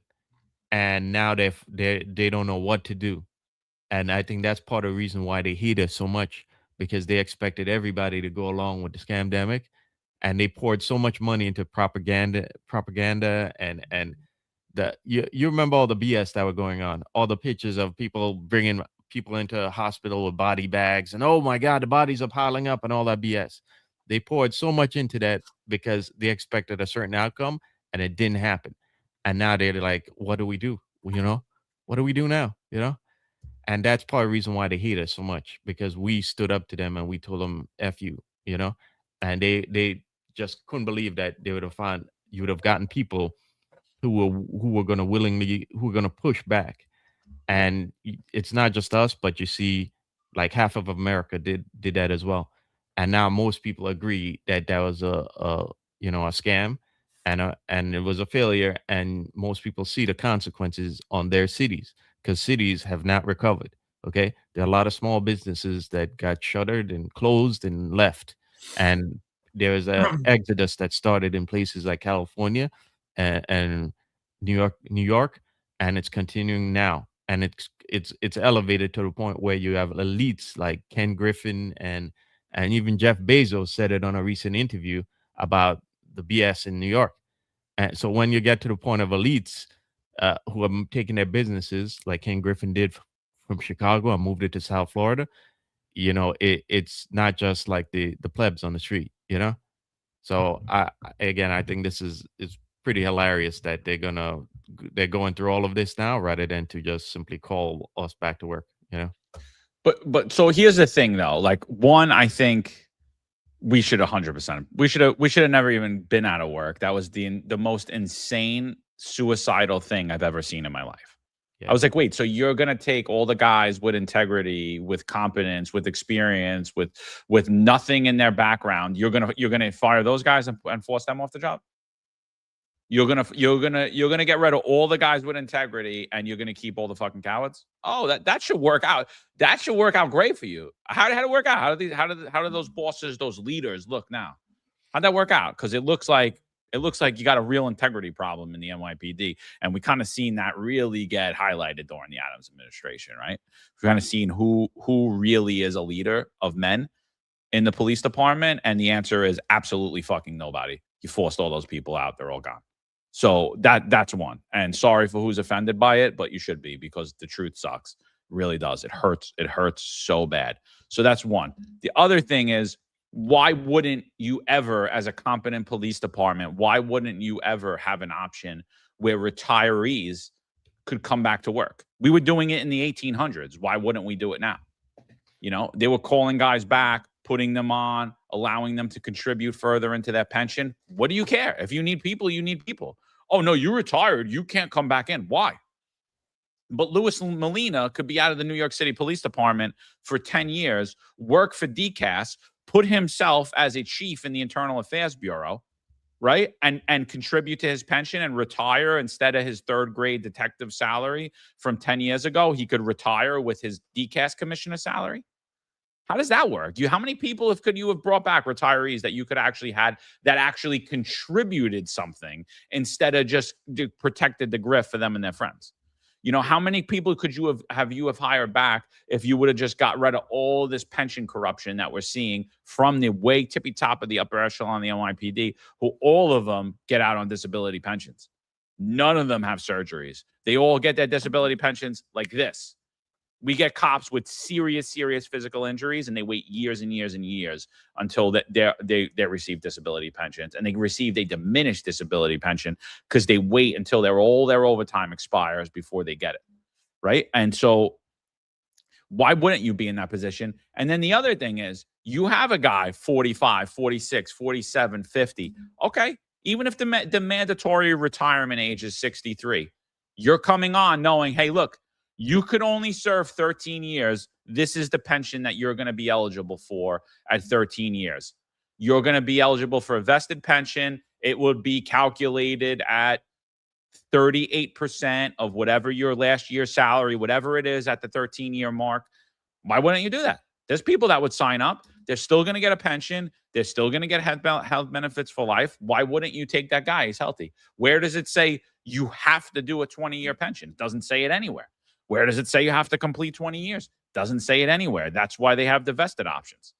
If you get a guy who's 59 and he could complete all the stuff and you're like, look, you're never going to get vested. Okay, but I want to work for the next 4 years. Okay. All right. He's physically, mentally capable to do this job. Why wouldn't we take him? What other industry in the world doesn't do that? Every agency in the world would, any industry in the world, accountants, law firms, it doesn't matter what it is. And I get police work is different from all those because, you know, you often don't have a lot of sleep. You work a lot of crazy odd hours. But if you have people willing to do it, why are we excluding them? Yeah, but just so again, I support this bill and I support bills like this, but the reason that they're happening is because it's showing you and it's exposing how the lie. It's exposing, one, that the NYPD is in a diminished state, that in fact they are having a hiring crisis, like Jessica Tisch said in 2025, in March of 2025, when she said, I'm not going to sugarcoat it. We're having a hiring crisis and it's not a budgeting problem, right? Like these bills are exposing that. However, with that being said, if we want a competent police force in the future, you want a competent, safe New York City in the future, these bills should go much further than they're even saying. And I'm not saying for the 65, you know, oh yeah, we need to be able to keep these chiefs on because they're the only people that are staying on. They're the only people that are going to stay on with,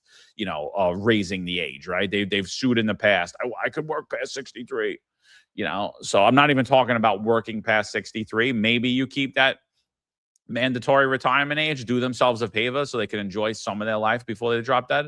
You know, do some people a favor, but like the hiring portion, we should be hiring anybody that's capable and qualified. And but again, this isn't just being done because we want to improve policing. No, it's being done because they're in crisis mode right now.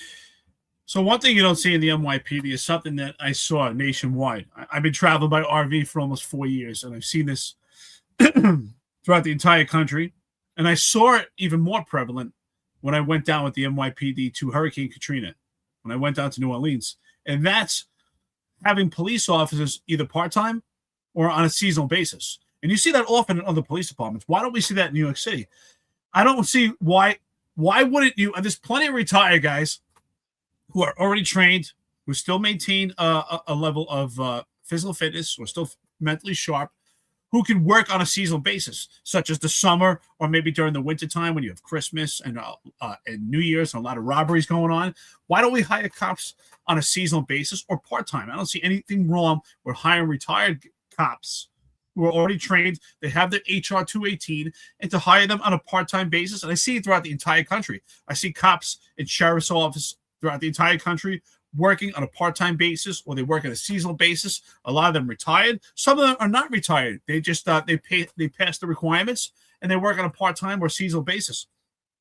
Now, why don't we do that in the NYPD? I think that would save a lot of money, and that would also help the cops right now, or who are burning the candle on both ends, which is completely exhausted. And not only that, it would help with the level of experience, getting retired guys that are in there that appreciate the job, already know what they're doing. They don't have to be trained. You could throw them in and things could be flowing. Like that wheel could be lubricated and moving on. But instead, New York City is completely in opposition to that. So that's a great point, John. I agree. If you get on the job, you don't have to have a 20-year retirement. You could assume also it could be less pay. If you're getting cops that are on, let's say, in their early 40s, like us, now my late 40s, but still are physically fit and you are retired, why not bring those guys on like us or other guys that are out there in their 40s that are retired? You could pay them less. You wouldn't have to pay them an astronomical amount. They already have their retirement.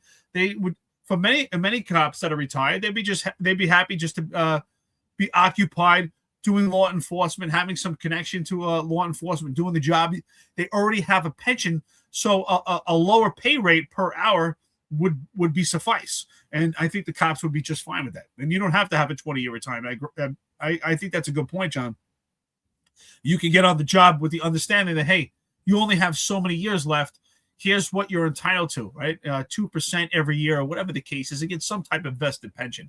So I think that's definitely a good point. But I don't see why New York City doesn't do that. As I said before, I see it often in sheriff's office throughout the entire country where cops are working part-time or on a seasonal basis. I think that's something that the NYPD should definitely look at, but something that I've never seen in my time, or if anyone's ever seen that.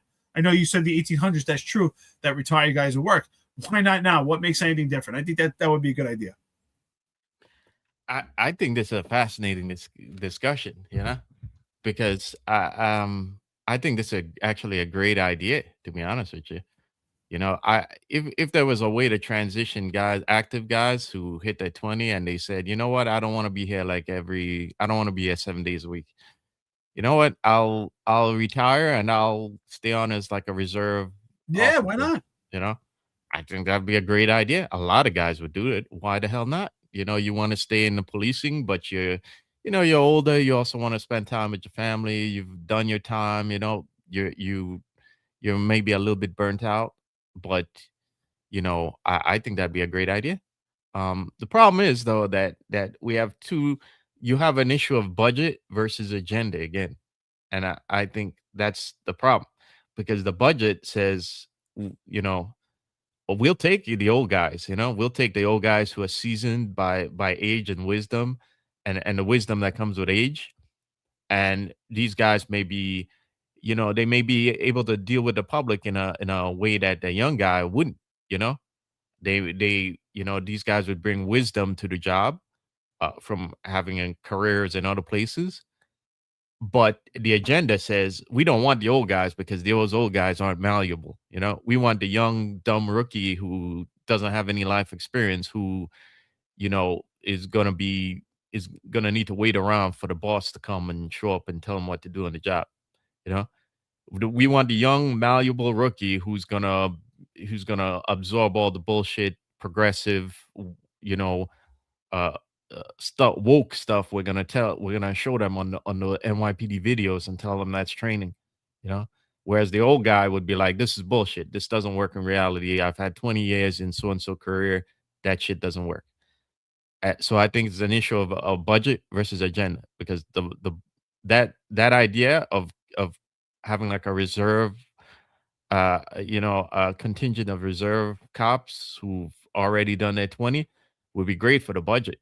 Maybe they don't even need pensions, maybe they can, you come back as a reserve with a 401 and your pension is already sealed, that'd be great for the budget. But again, that doesn't fit in the agenda. And that battle between budget and agenda, I think, now that I think about it, and John brought up this discussion, I'm really thinking that may be the issue going forward here, because the budget needs efficiency. Think of it for a second. The budget needs efficiency. It needs for you to cut the waste, cut the fat, cut the bullshit. But the agenda is full of bullshit. It's not efficient, and it's about helping your people in the progressive industrial complex and your cronies, and those two are the two that are clashing right now, especially since you need money for the agenda to begin with, right? So Yeah, no, look, it is what it is. 20 and out says, come back, take liability insurance, take the risk of going to jail after already serving your 20-year sentence and being lucky enough to make parole. Risk is too high, not in this climate. I mean, and look, and that's a fair point. And we're not saying, again, I've stated this over and over again. The unions will tell you something different.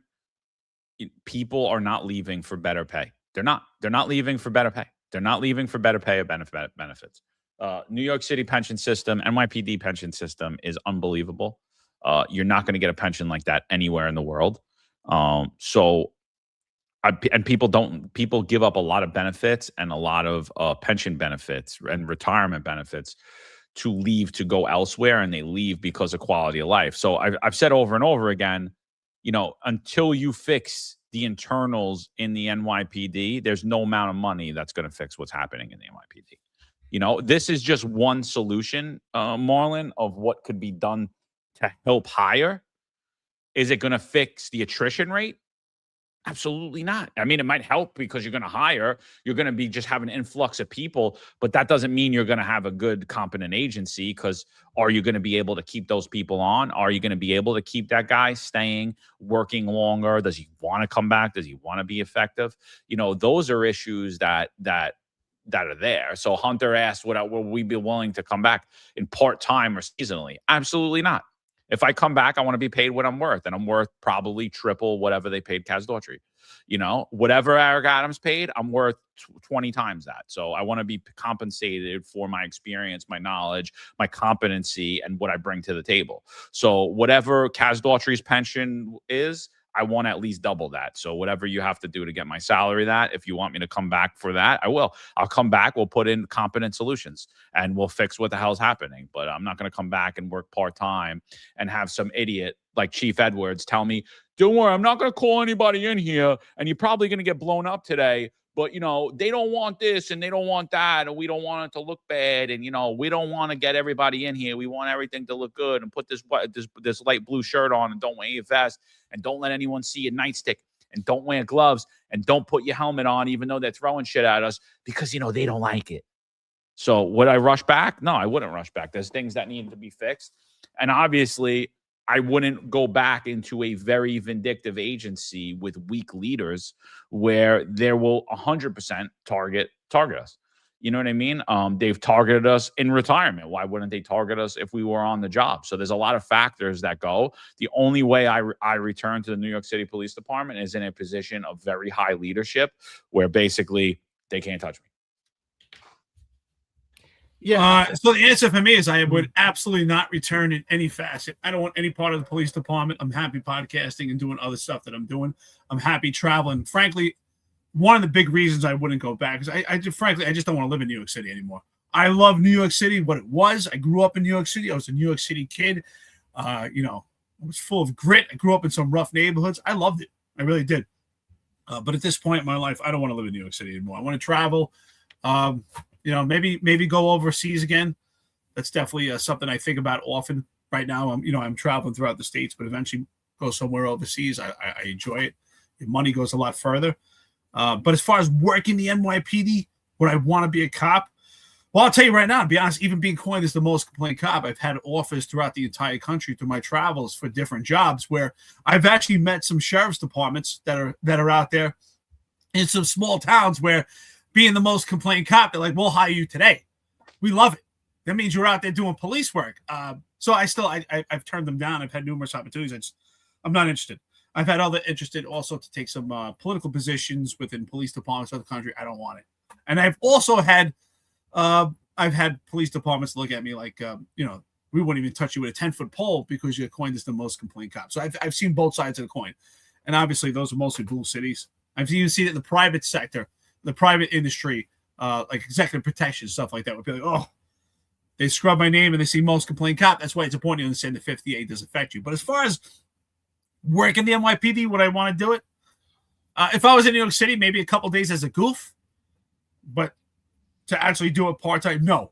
But if there's anyone that wants to do it, that'd be willing to do it, I don't knock them either. Hey, listen, if you are out there and you're doing security and you're making $17, $20 an hour and you could be doing it within the police department, you'd rather do that, I don't knock you. God bless you if that's what you want to do. But you understand the environment that you're in. Understand the environment that you're in and what you're up against. Me personally, my law enforcement career is done. It would have to be something so, and I'll not say never because I never thought I'd be podcasting either. So you never know what you're going to do in life and where you get to. So I wouldn't say never. I don't like the word never, but I think ultimately 99.9% sure my policing career is done in any facet. I don't want any part of it. I want to help in a different way, in this way. I want to be on the outside looking in, helping. I don't want to wear a uniform again. Honestly, I loved it. But I don't want to wear a uniform in this environment under this leadership. And I think at this point, honestly, John, we know too much. We would have to be in some really high position where we could actually help and have people that actually support us around this. Because I think at this point, we know too much. I think at this point, if I was actually wearing a uniform, I'd actually be a terrible cop because I'm not listening to weak leadership. I'm not doing the bullshit. There's no way. I did it before. I'm not doing it now. So I don't think I could actually do it. There's no way I'm listening to some sergeant that doesn't know his ass from his elbow right now. They'd fire me in about 5 seconds. So I don't even think I'd make it through a day. Honestly, I'm not saying I'm a belligerent person, but I think I would be belligerent now because it's just too much, and I don't need, I don't need it like I did then. I don't need that paycheck in the same manner. And I'm at the point in my life, and that happened to me when I had 8 sets of charges in 6 weeks, where at first I was scared shit. I was like, oh my God, my asshole was quivering. Like, holy shit, what's going to happen? And then I came to a point of acceptance. And I said, you know what? Fuck that. Worst case, I'll get another job. I'll figure out how to feed my family. And that's how I feel right now. I'm not scared to lose a job. I'll get another one. That's how I feel. I wish I had that feeling years ago within the police department because I didn't. I always felt like most cops, like, I need this. I have to get to that pension. I think most people feel that way. But the way I feel now, if I could go back then, it would be much different. Yeah, I think there's an elephant in the room here. I think we would all go back, but the problem is that going back. There are two different circumstances. Coming back as it is now is different from coming back if the budget trumped the agenda. The problem is right now that the agenda is trumping the budget, and you're coming back under the same circumstances. If the budget were to win, you'd have a whole of government approach where New York City has that come to Jesus moment, and we gotta fix things and change things. And you'd want to come back under that environment because that environment would be pro-cop, because then that environment would value you as a human, first of all, and value you as an experienced cop. But that environment doesn't exist today. So why would you want to come back under this current environment? So the idea of having reserve cops, that's not going to work if the agenda is still going to beat out versus budget. And like if we're putting the idea out there and the city decides to go half-ass, it won't work because again, you haven't had that come to Jesus moment. The agenda still trumps everything, and no cop who left early is going to come back under this agenda. But in an honest world where you had government working for people again, first of all, cops wouldn't want to retire unless they really had to, or they really, just didn't have the energy to do it full time anymore. But then in that environment, again, you'd get a lot of retired guys who still live here would do it. Why not? Why not? They want to stay a little bit active and don't want to get out of law enforcement completely. They would. I would. But, we're also under different circumstances because the job would be out to get us if we come back, without any measures to protect us. In my case, I said, I'm not coming back unless you pay me all that money that you owe me. because I need a lawyer on speed dial because we all know you're going to be trying to get me if I don't cross a T somewhere, you know? So, Yeah. So we're almost at 2 hours now. I think the same discussion applies when we get to the Bronx now.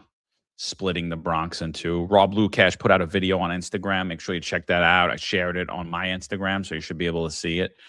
He broke down his analysis on it, and he basically said it was unnecessary. And it's the same feelings that I have. I think it adds a lot more bureaucracy.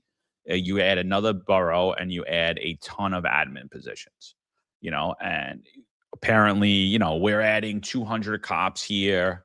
Again, is the next academy class when you graduate? Are they going to shuffle a lot of new cops to the Bronx? Absolutely. Are you really, really going to see a huge difference in the command? No. Is there going to be more RMPs in that precinct as a result of splitting the Bronx borough? No, but what you will see 100% is you're going to see that, Jessica Tisch told you she likes to break records, and she broke records in the Bronx last year. And, she's going to break records again in the Bronx this year.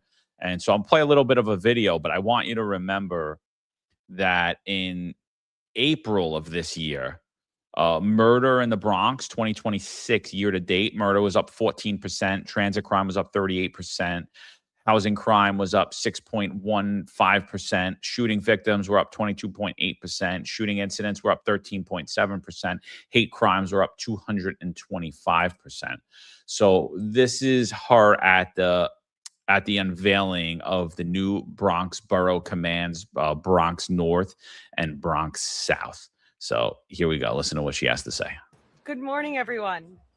I want to thank Governor Hochul for joining us today. Governor, you have been a true partner to the NYPD, committed to the mission, supportive of the men and women of this department, and deeply invested in public safety of New York City.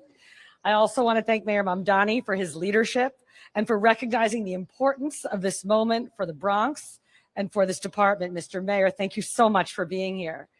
And thanks, of course, to Borough President Vanessa Gibson and District Attorney Darcel Clark for their partnership in the work that we are doing to drive down violence and strengthen public safety across this borough. And finally, to Councilmember Amanda Farias, who just today introduced a bill in the City Council that will raise the maximum age at which someone can become a police officer from 35 to 42. Councilmember, thank you so much for your partnership. Today is long overdue and a historic moment for the residents of the Bronx, for the officers doing this work, and for a borough that has carried one of the heaviest public safety burdens anywhere in the city. We are formally launching Patrol Borough Bronx North and Patrol Borough Bronx South, a major restructuring that will bring more resources, more specialized units, and more leadership directly into Bronx communities. For years, the structure of patrol in the Bronx remained largely unchanged, even as the borough itself changed dramatically. The Bronx continued operating under a single patrol borough command, one leadership structure overseeing every precinct in the borough, while Manhattan, Brooklyn, and Queens all moved years and years ago to two patrol borough commands to handle the scale of the work there. Meanwhile, calls for service here have increased. Operational demands have intensified, and the workload placed on this borough has continued to grow. Last year alone, the Bronx generated nearly 1 million 911 calls for service, the highest volume of any borough in the city. Bronx residents have raised this issue with the NYPD for years, and they're asking a fair question. Why should a borough carrying this level of demand continue operating under a structure that would not be acceptable elsewhere in New York City? The answer is it should not. This is about equity and the residents of the Bronx receiving the same quality police service that every New Yorker deserves. Under this new model, Patrol Borough Bronx North and Patrol Borough Bronx South will each have dedicated personnel and specialized units, including homicide squads, evidence collection teams, neighborhood safety teams, auto crime units, and narcotics teams. And this will bring nearly 200 more cops to the Bronx. I want to thank Mayor Mamdani for including this in his budget. And let me be clear, This restructuring is not a response to failure. It is a decision to build on what is already working. The crime reductions in the Bronx so far this year are nothing short of remarkable. In the Bronx alone, major crime was down more than 15% last month and 11% since the start of the year. Also in April, the Bronx saw only 4 murders, the fewest in recorded history. Shooting incidents were down 58% and shooting victims declined 65% compared to April of last year. And year to date, murders are down more than 15% and shooting incidents and shooting victims are down 9% and 9.5% respectively in the borough. These results are the product of a data-driven precision policing strategy focused on the places driving violence in the city, putting officers on foot posts where they're needed most and during the hours they're needed most, going after illegal guns and building cases against the gangs and the crews that are responsible for driving violence in our communities. As part of our precision policing strategy, we're also seeing significant progress in auto crime conditions in the Bronx. At the end of April, the NYPD, in conjunction with our great DA, Clark, took down a major Bronx-based auto theft crew responsible for stealing more than $1 million in auto parts. Since that takedown, if you compare the first 2 weeks of May to the first 2 weeks of April, tire and rim thefts in the Bronx are down an incredible 76%. All right, what do you think about that? Because there was a lot there, dude, and I think it really plays in. It really plays into everything that we're talking about. You know, budget, manpower, and the perception that they're painting versus the reality of what's actually happening. I just heard a lot of shit. I just heard a lot of nonsense. I can tell you this. So first nonsense and shit I heard was, oh, thank you, Zohran Mamdani, for your leadership. Thank you to the awesome borough of the Bronx. Rob Lukash says it here. If there's no problem with the personnel, why do you have to change it? So it's interesting, right? So the Bronx is made up of 12 precincts, right? The average in Manhattan and Brooklyn and Queens is much larger, which is why they're divided into 2 boroughs, because these are large boroughs that have a lot of precincts, especially Brooklyn's huge. I think Brooklyn has 26 precincts, if I'm right. Queens, I think, has about the same. Manhattan. So they're split into 2 for personnel reasons, for admin issues, for oversight, for monitoring. So clearly what this tells me is what you're saying is the Bronx is an ultimate failure. And in my perception is that we need to divide this into 2 boroughs so we could actually put more restrictions, more sanctions, and actually monitor how we misrepresent crime. How do you go from a 76% decline in 2 weeks to tire and rims if you have all these issues, but a 76 decrease in those thefts in 2 weeks? Unless it's actually being manipulated. In my opinion, it must be manipulated. It appears to be. That just doesn't make sense. You have a 76% decline in those 2 weeks. How convenient. Now, if the Bronx ultimately, if it's running properly, monitored well, why would you have to divide or separate or create the dichotomy of 2 different boroughs when there's only 12 precincts? There's only 12 precincts in the Bronx, but it had to be divided into 2 sections. So these crime numbers, I don't believe they're truthful. I believe it's just completely gaslighting. How do we need to divide a borough of 12 precincts into 2? That means that each one is going to be 6 precincts. Think about that. Brooklyn, which I believe I have to get the numbers, but if someone knows the exact numbers, I think it's 26. So if it's 26, that means there would be 2 boroughs of 13. But now we divide a borough of 12 precincts into 2 separate boroughs, which means now we need the same apparatus for 1 borough divided into 2. That requires a lot more admin positions, a lot more personnel, a lot more oversight administratively. Of course, it creates more room to have another chief. I'm sure someone out there needs more bars. This is absolutely ridiculous. Completely just pandering. Clearly, Jessica Tisch just wants to keep this job. Talks about Zohran Mamdani's leadership. Thank you for your leadership. His leadership has only been anti-police. His leadership has only put your New York City police officers in a more vulnerable position. But yet you're saying thank you to his leadership. Thank you to your partners that want to lock up and put your cops in jail.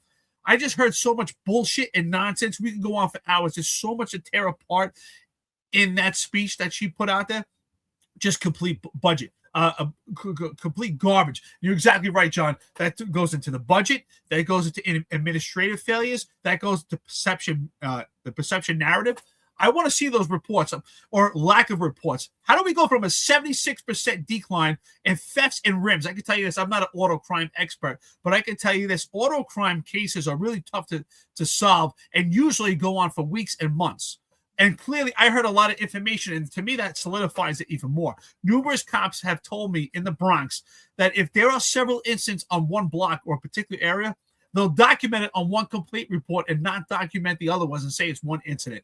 Well, I wonder if the same thing's going on or even worse.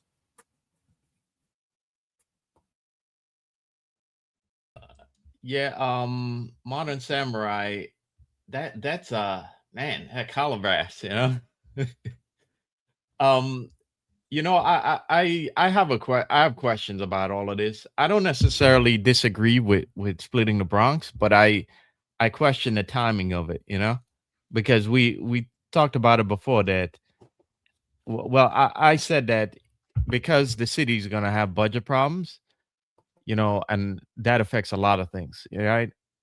They're only left with they're only the only thing they have left, right? Because they don't want to do the things they should is to lie about it, lie about the way things are and manipulate your perception of what things of what's happening, right? And this, to me, the timing of this seems to lend itself to that, you know. If the NYPD was fully staffed and if precincts were fully staffed, I'd have no problem with splitting the Bronx in two, right? The problem is that there's a manpower shortage, commands are short, and now this is happening when we already know crime is already like, you know, the Bronx is kind of like been on fire, you know. But my question to all of this is, right? When you say the Bronx is getting 200 more cops, like 200 more in terms of when, right? Because you lost 200 cops or close to 200 cops between the last 5 years. Let me see if I could scroll this. 200, bro. They lost like 2,000. I don't know what the hell you're talking about. Well, yeah. Well, here's the problem, right? This is More the than that. yeah. Let me see if I could. Oh, yeah.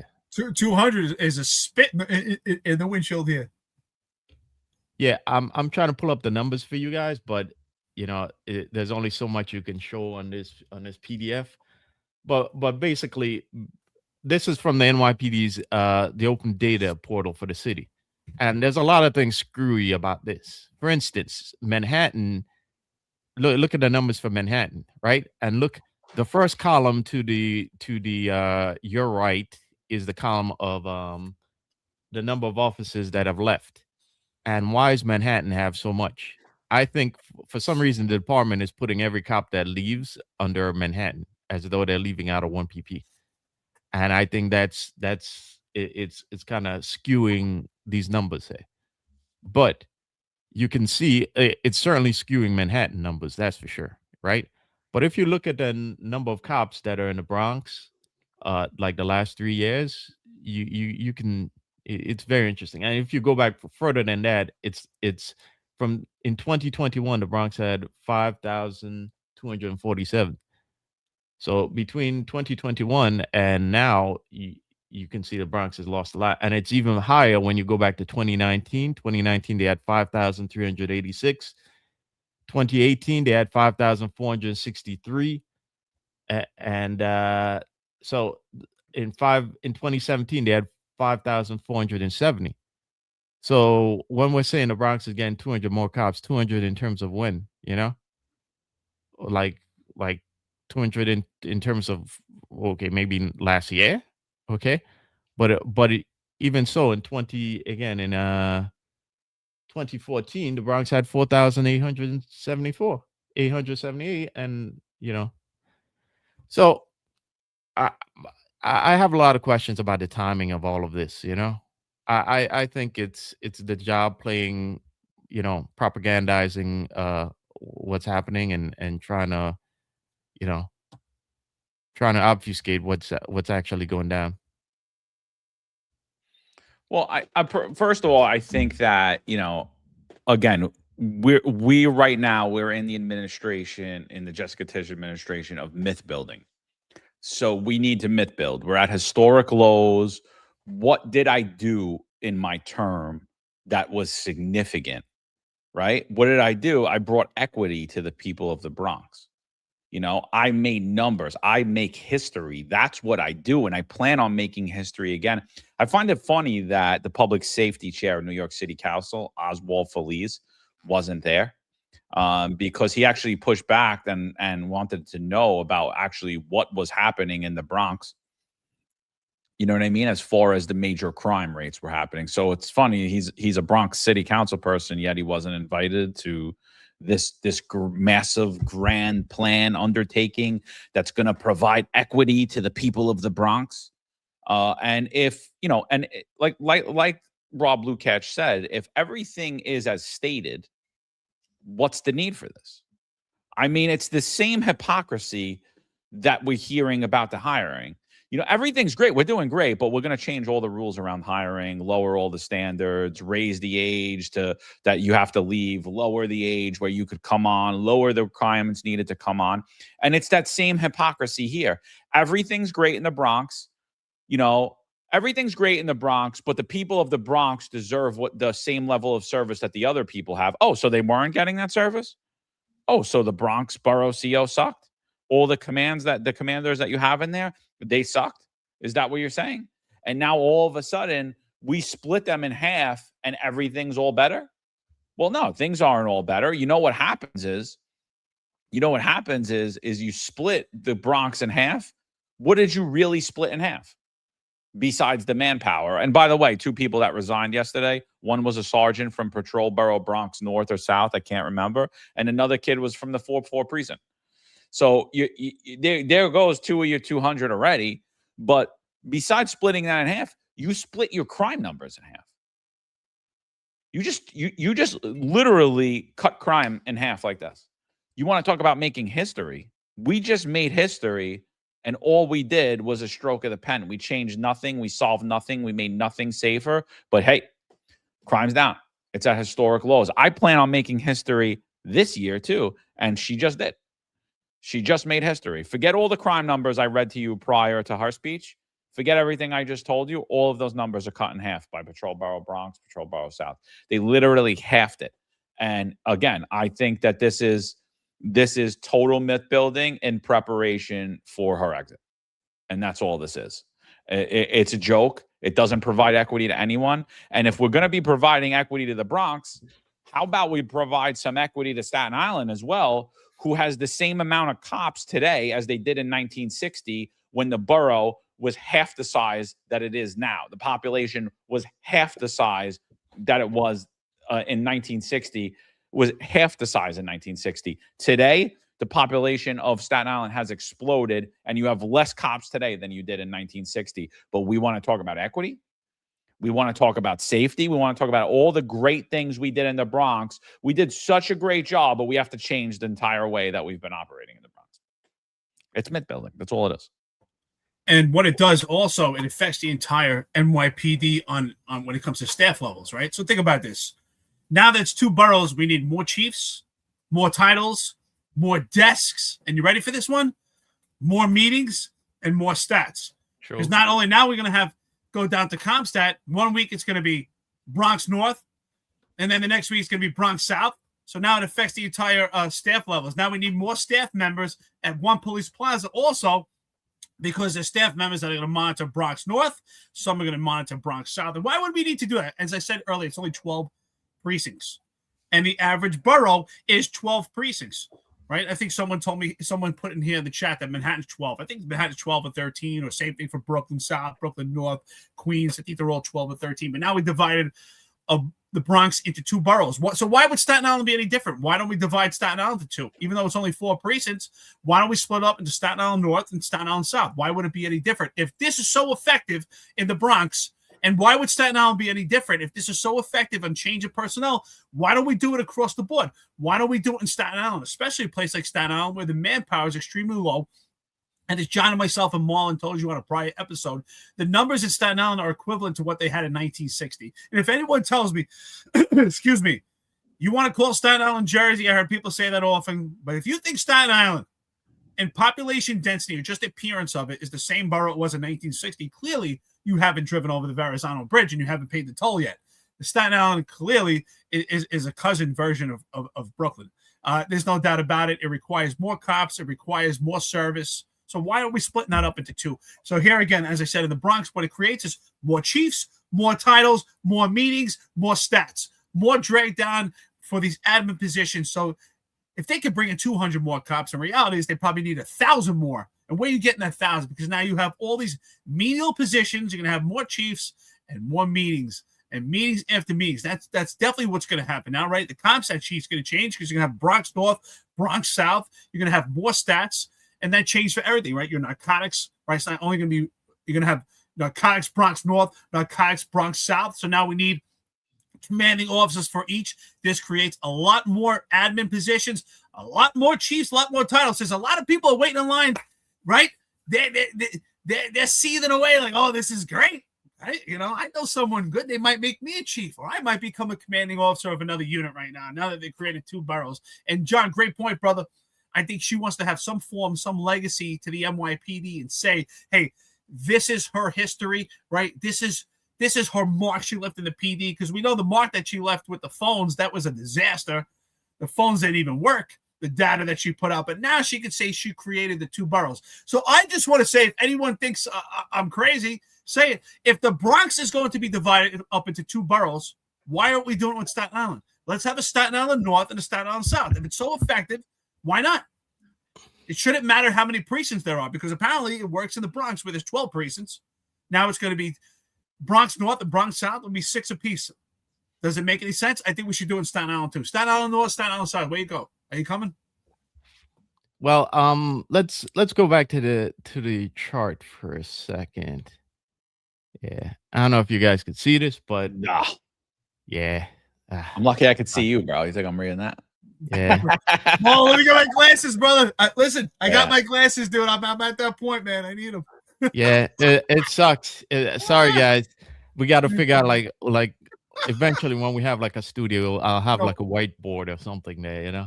Mom, we're gonna get you a stick so you can point at it. Yeah, we'll work on it, guys. All right. I can't wait to see how many Chiefs. I just wanted to go back to the data, and the Bronx peaked at 5,470 cops in 2017, right?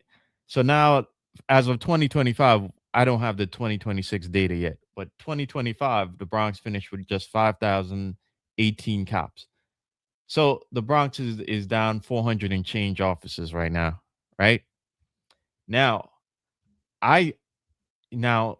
Staten Island is down. Staten Island peaked in 2019 at 1,340 officers. Staten Island is down to 1,090 officers, right? Brooklyn, though, I think Brooklyn's been screwed even more, really. I mean, Brooklyn peaked at Brooklyn peaked at 89,004 in 2017, right? Brooklyn is now down to 7,572 cops, right?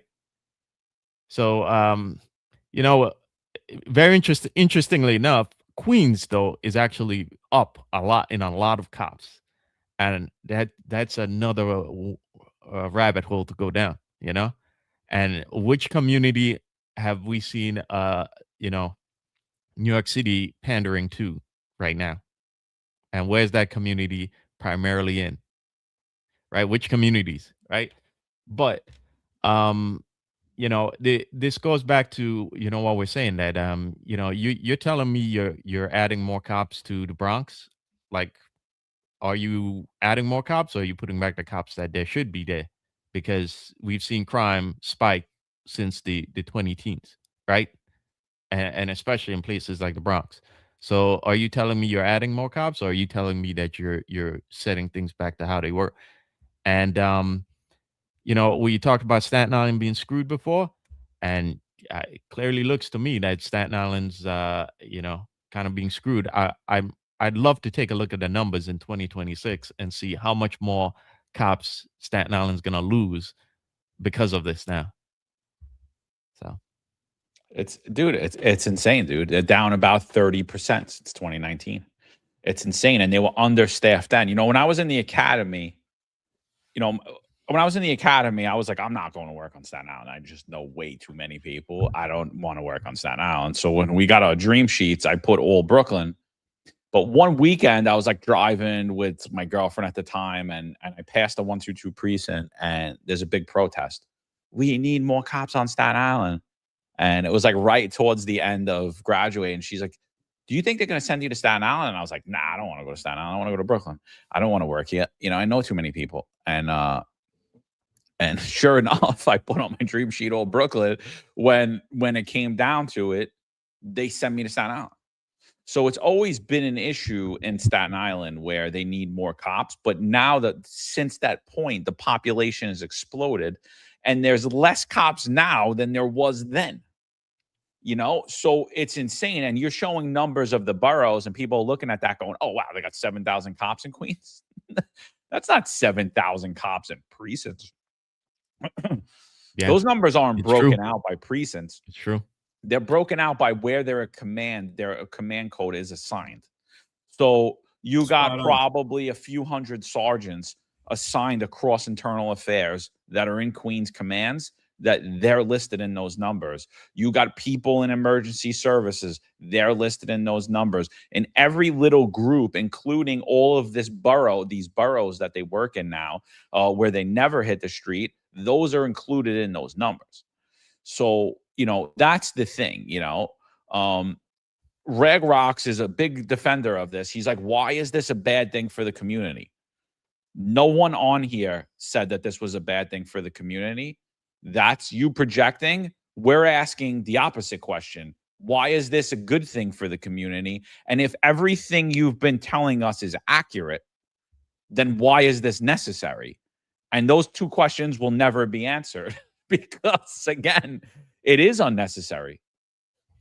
And it's not a bad thing or a good thing. It's a mixing around. And, you know, Rob Lukash says, like Rob Lukash said in his video, it just creates more bureaucracy. Another chief spot, another borough adjunct, another this, another that. Just more up top supervisors and all of their cronies around them to sit in offices. It's all it does. It probably raised the allowed amount of money for that's going to be spent in the Bronx. And ultimately, yeah, like I said, there will be an immediate impact on the crime numbers in the Bronx. Not the crime. It's not going to bring down crime. The reported statistical numbers, which is not an accurate depiction of what's actually occurring in the Bronx, those reported numbers will have a huge, huge immediate impact. But in the long run, it doesn't have any impact at all. You know, and so that's what I'm saying here is this is political theater. This is crime stat manipulation at its finest. This is the bureaucracy of the NYPD. This is cronyism, nepotism at its finest. And again, I think this is all being done so I have something to hang my hat on when I leave here in a few months or a few weeks. Yeah, I want to speak on Reg Rox's comment and also Rob Lukash because I think that's a good discussion, right? So Rob Lukash talks about bureaucracy, and Reg Rox, you're talking about the community. So that's a great question. Bureaucracy versus community. Like, who is this good for? Because for the bureaucracy, it's great for bureaucracy. It now opens up, as I said earlier, we need more chiefs, we need more titles, we need more meetings. And with these meetings comes significance, power, and importance. Gives people a chance to actually get even more elevated because they'll now have a title and they can build on that title to get further promoted within the NYPD. And it does, as John said, allows room for nepotism and cronyism. People get their nepo babies in and get them promoted, get them in these new positions. This requires a new apparatus completely. You have to understand how the Bronx works, right? How it's monitored on administrative level. If you're active, you know exactly how it works. And that's for any borough. Now do that times two. Because now that we split that into two, you need the same thing. You need commanding officers for each precinct. You need commanding officers for each module. We need detective squads in each module. We need different zone commanders. We need more meetings, different stats, right? The Bronx has their own borough stats. Now we need a borough stat for Bronx North. We need a borough stat for Bronx South. Bronx North goes to ComStat. Bronx South will go to ComStat. So there's two big different apparatuses. So that's all bureaucracy. Now, as far as the community goes, I don't understand how it makes a difference. Here's the bottom line: you could split this up into 10 boroughs, 20 boroughs. If you don't have enough cops answering radio runs, does it make a difference? The community, let's be honest. Do you think the community cares what collar brass the cop shows up wearing? All they want to see is NYPD showing up to the job. They don't care what your collar brass is, what borough you're from in. They don't care if you just came from Staten Island. You're wearing that police department patch. You are there to respond. That's all they care. They don't care where you work, which command or what your borough structure is. That's all bureaucracy. So how does this affect the community and change in any way? I don't. Here's the reality. If violence wasn't on the uptick, if there wasn't any issues, if something's not broken, why fix it? And that's the reality. You're fixing something. When you're making a change at any level within an organization, means you're making a fix. It means that a change had to be made. And the only reason she's saying that the change is made is because she wants to show they're serving them as much as serving other boroughs. So as John said earlier, are you saying that they were underserved? What is the answer? So that's why I'll make the argument. It doesn't matter how many precincts. If this works and this is so effective and you foreseeing this being so effective, why not do it for Staten Island? Yes, Staten Island's only 4 precincts, but why not split that up into 2 boroughs if this is so effective? Because Staten Island is growing and eventually going to need more precincts anyway. So why not put that into place and make Staten Island North, and Staten Island South? We see semantics throughout the history of the NYPD with SATCOM dividing up the 7-5 precinct to 3 precincts, trying to put this mask on. Jessica Tisch is taking that even further now by splitting the Bronx into 2 boroughs. I don't see how this makes any difference for the community. In my opinion, as I said, you could split it up into 25 boroughs. If you don't have enough cops answering those radio runs, what's the difference to the community? The only difference here is bureaucracy. Creates more titles, more meetings, more positions for chiefs, more room for cronyism, more room for nepotism. So in the end, it's good for bureaucracy. Well, what was I gonna say? So again, the Bronx peaked at 5,470 cops in, I think, 2019. I said at 2017, right? So here's the problem with what's his screen name? Ragrock. Here's the problem, right? In order for the Bronx to go back to to get back to the level where it should, right? You would need 462 cops. You don't need 200 is nothing. You need 400 on top of that 200. So you really need 662 cops, right? Right? If you want to say we're adding 200 cops to the Bronx. But the reason why I'm saying this is because keep in mind how much crime has increased from 2017 in the Bronx, right? Murder up 64%. This is rape, robberies. You can all see for yourself, right? Well, and this is misinformation. Jessica Tisch told us that we are at historic lows in the Bronx, ever in recorded history. Yeah, we have. This is Daddy. Get on the phone with these guys right now and shut them down. Oh, I'm sorry. Hold on. Check YouTube. Yeah, don't give them ideas here, right? Right, and by the way, in 2017 was the tail end of actual crimes going down, right? It was the end of it, right? So I'd like to know what the city's talking about here, you know? And again, is this good for the community, Ragrock? Okay, right? Because if the community, what the community needs is actually 662 cops, not 200. Okay, this is just semantics, and this is them trying to play with the numbers and to feed egos and to feed legacies and not be honest with the public. So.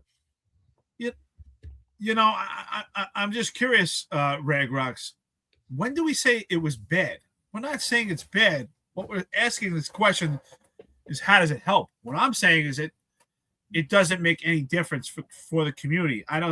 If you split up into 12 boroughs or 15, 20, it doesn't matter, in my opinion. I just think it changes for bureaucracy. I'm not saying it's bad. Now, if we had an influx, if we had a large amount of manpower in the police department, and they said, "Hey, we're going to do this because we have room for more oversight. Our leadership is doing well.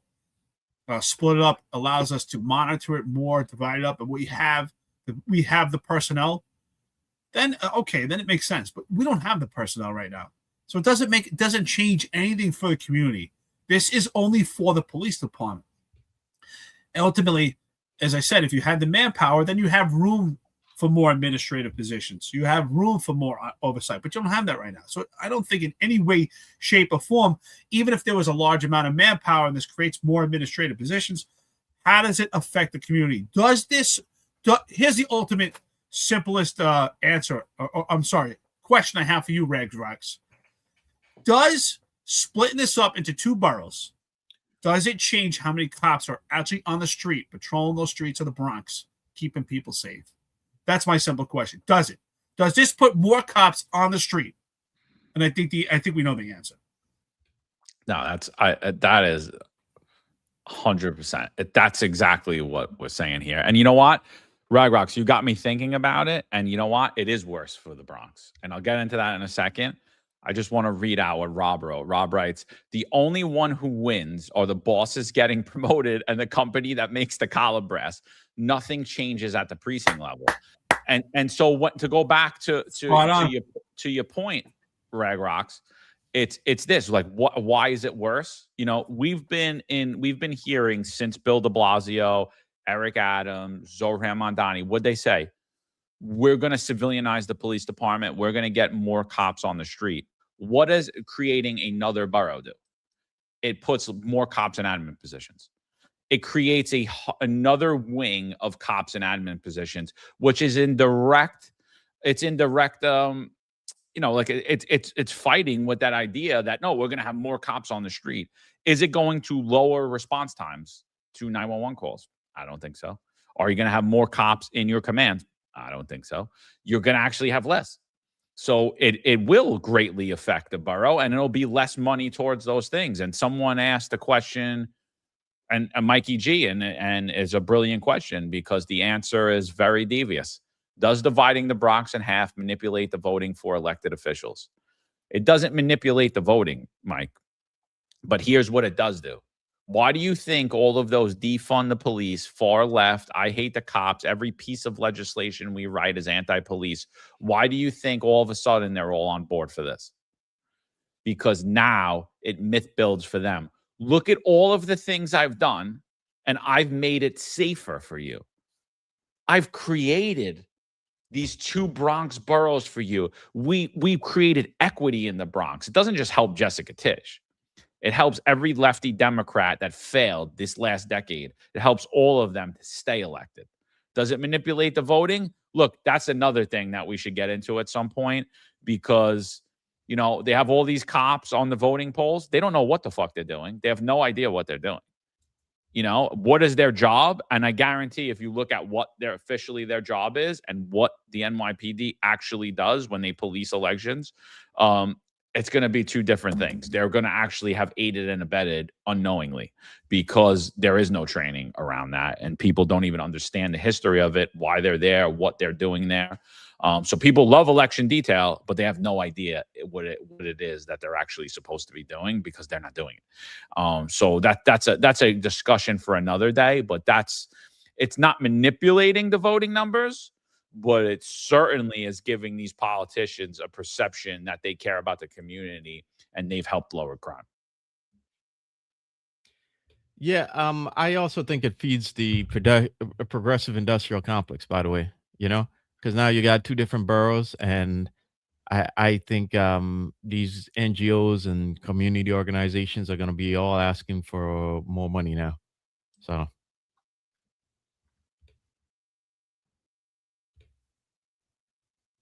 Well, I think ultimately, and as we said before, that's the ultimate question is, does this put more cops on the street? That's the only concern I see for the community. Does the community care if another chief gets crowned? Does the community care about stat meetings? Does the community really care? Like, oh, wow, ComStat's not going to have Brooklyn. Bronx South, ComStat, Bronx North, ComStat. Does the community really care about more meetings? Does the community care about who's getting the next title? Because think about it. There is going to be another chief crown, right? Because there is the Bronx Borough Commander. Now you're going to need the Bronx North Borough Commander, The Bronx South Borough Commander. Each one is going to need a pretty driver. Each one is going to, right? So there's going to be, someone's going to get promoted to detective first grade. And I mean, isn't that what goes on in the police department, right? So, and now we need each borough commander needs someone to get them coffee. Each borough commander needs someone to get their car. These are a lot of important positions that need to be filled in these boroughs. But I don't, maybe Reg Rocks, please tell me how that helps the community. I'd like to know. Does it put more, let's be honest, does it put more bodies, more men and women that want to fight the streets in the Bronx in police cars on the, in simplest terms, on the street? Because that's what the community cares about. If I lived in the Bronx, which I did for a decade, that's what I want to know. And does that make more cops drive up and down my block? And someone's asking here, like, which one's going to be the busier command? There is no slow commands in the Bronx. Some people say, oh, the 5-0 is slow. It's slower. Or the 4-5 is slow. It's slower. But there is no, I'll tell you right now, there is no slow command in the Bronx. The 4-5 is slower. The 5-0 is slower, but just as busy as some precincts in Queens. I would say the 4-5 kind of is like similar to the 1-2-2. It's not slow. It's a busy command, just in a different way. But there is no slow commands in the Bronx. Again, does this put more bodies in the street fighting crime? No. But it, as I said before, it's going to make another borough commander. Going to need more cars. That borough commander needs a nice office. Where is that office going to be? So now we're talking about, John, you were in building maintenance. Does this require more real estate now? Like you have a new chief that just got sent to the borough, and now he's a borough commander. These guys, like, I used to laugh. I'm like, do these guys like read Home and Garden? Like, I want to go to these guys' houses and I want to see how they live, because they think they have with all these architectural designs and they want all this fancy stuff in their office. And I want to be like, bro, where do you live? Take me to your house. Let me see what your office is like in your house. Forget about it, bro. I mean, the amount of resources and money that's going to be spent for a second borough. Come on, dude. I mean, they have the borough. I think whatever commands they were in. One's the driver's in 4-8, and the other one's in the 4-0, whatever, or the old 4-0, whatever. But whatever. Like, they're using the existing buildings, but those things are going to be built out. You know what I mean? The drive is very important. So that borough commander is going to need several drivers, right? Because those drivers need days off too. Definitely a borough commander needs several drivers, maybe several unmarked cars, easy pass, all these things that they need. This is really important. That affects the community. I'm sure the community. The cash for ass budget too has got to stay. Like, so now it's double, right? Because you got 2 cash for ass. That's what I'm saying. On duty booty. On duty booty. You need comfortable couches. They're going away from the leather because it sticks on the raw skin. So they're going to a more like softer fabric, easier to clean. Doesn't contain. You could get the DNA off it easy. Like, so there's going to be a lot of costs. I mean, but look, just to wrap it up, end of the day, right? World Cup, right? We're saying that the NYPD doesn't have a retention crisis. They doesn't have a hiring crisis, yet they need to spend hundreds of millions of dollars in overtime in order to police this event that's happening in Jersey, right? So, and then on the other end of it, they have all of these bills that they're putting out to help bolster manpower. So if like you weren't having manpower issues, if you weren't having a hiring or retention crisis, you wouldn't need those. And then when you flash over to the Bronx, they're talking about how they haven't been treated fairly, yet we've been told that they've been making history and they're going to continue to make history. So everything that's being said, like everything that you're being told by New York City Mayor Zohran Mamdani and now NYPD Police Commissioner Jessica Tisch, everything that you were told by de Blasio and Adams and all of their crony police commissioners and appointed chiefs, it all flies in the face of what they've actually been doing, and what they do tells a completely different tale of what they're saying. And I think that, I mean, really, I got really nothing else on it. I think it's all a bunch of, and a lot of people said it in here. It's smoke and mirrors, the dog and pony show. This is all nonsense. That's all it is. That's all it appears to me. I think 911 response times continue to rise. Commands continue to stay depleted, and you get a artificial reduction in crime numbers. That's all it is. I think Patrick Donahue nailed it, brother. And you have. I looked at this comment. I started laughing here. It says, "I can't wait for the new Bronx North South challenge coins." That's definitely coming out. Like, oh, now you're gonna see cops walking around with their collar brass. No, I came from Bronx North, man. Street credit. University of Bronx North. Yeah, it's Bronx Soft right there, you know? Yo, you worked in Bronx North, man? I worked in Bronx South. I think Staten Island, honestly, what do you guys think? I think Staten Island should be split up in two. It should be Staten Island North and Staten Island South. Why any difference, honestly? Where you at? 120, 121, Staten Island North, 122, 123, Staten Island South. Or maybe Staten Island East and West, but it should be split up, man. Why not? If it's so good, why aren't we spreading to every borough? Why not? Yeah. Hey, listen, somebody could be crowned chief of Staten Island. Chief of Staten Island. They'll have the collar brass, Staten Island South. SIS. Yeah, I support new opportunities for the hot rookies that just getting out of the academy to get first grade within like 2 years. Okay. And I also support every cop's ability to have a career path to now assistant commissioner of deputy commissioner of clout chasing on social media. Okay. So we need more drivers, more opportunities for drivers, more opportunities to become assistant commissioners there. Yeah. And I hope the Bronx is filled with boats. I hope they get a lot of boats there, you know, for those commands. Okay. Because this is also Queens, by the way. So we need more boats in those commands. Did you post this, dude? This is hysterical. Yeah. Yeah. So I love it. Everything is rebranded. I tell you what, man, there's going to be more opportunities, right? Now you can be a detective, you go to Bronx South. So does that mean, I would like to know, right? Think about this. Because normally, so it can help, it's going to help some of the cops. Normally, when you get promoted, you're supposed to leave your borough. So now, if you're in Bronx North and you get promoted, you could go to Bronx South. You don't have to go too far. So it might help some people out. Hey, I just got promoted. I'm going to Bronx South. Meanwhile, it's a neighboring precinct. Yeah.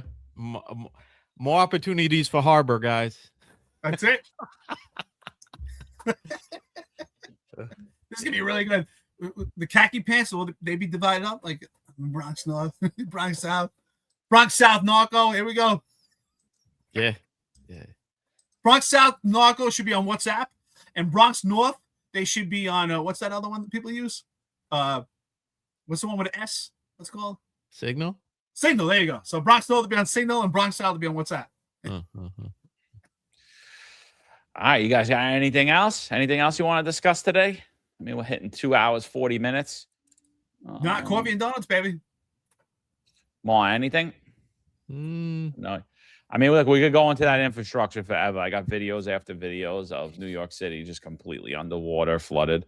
You know.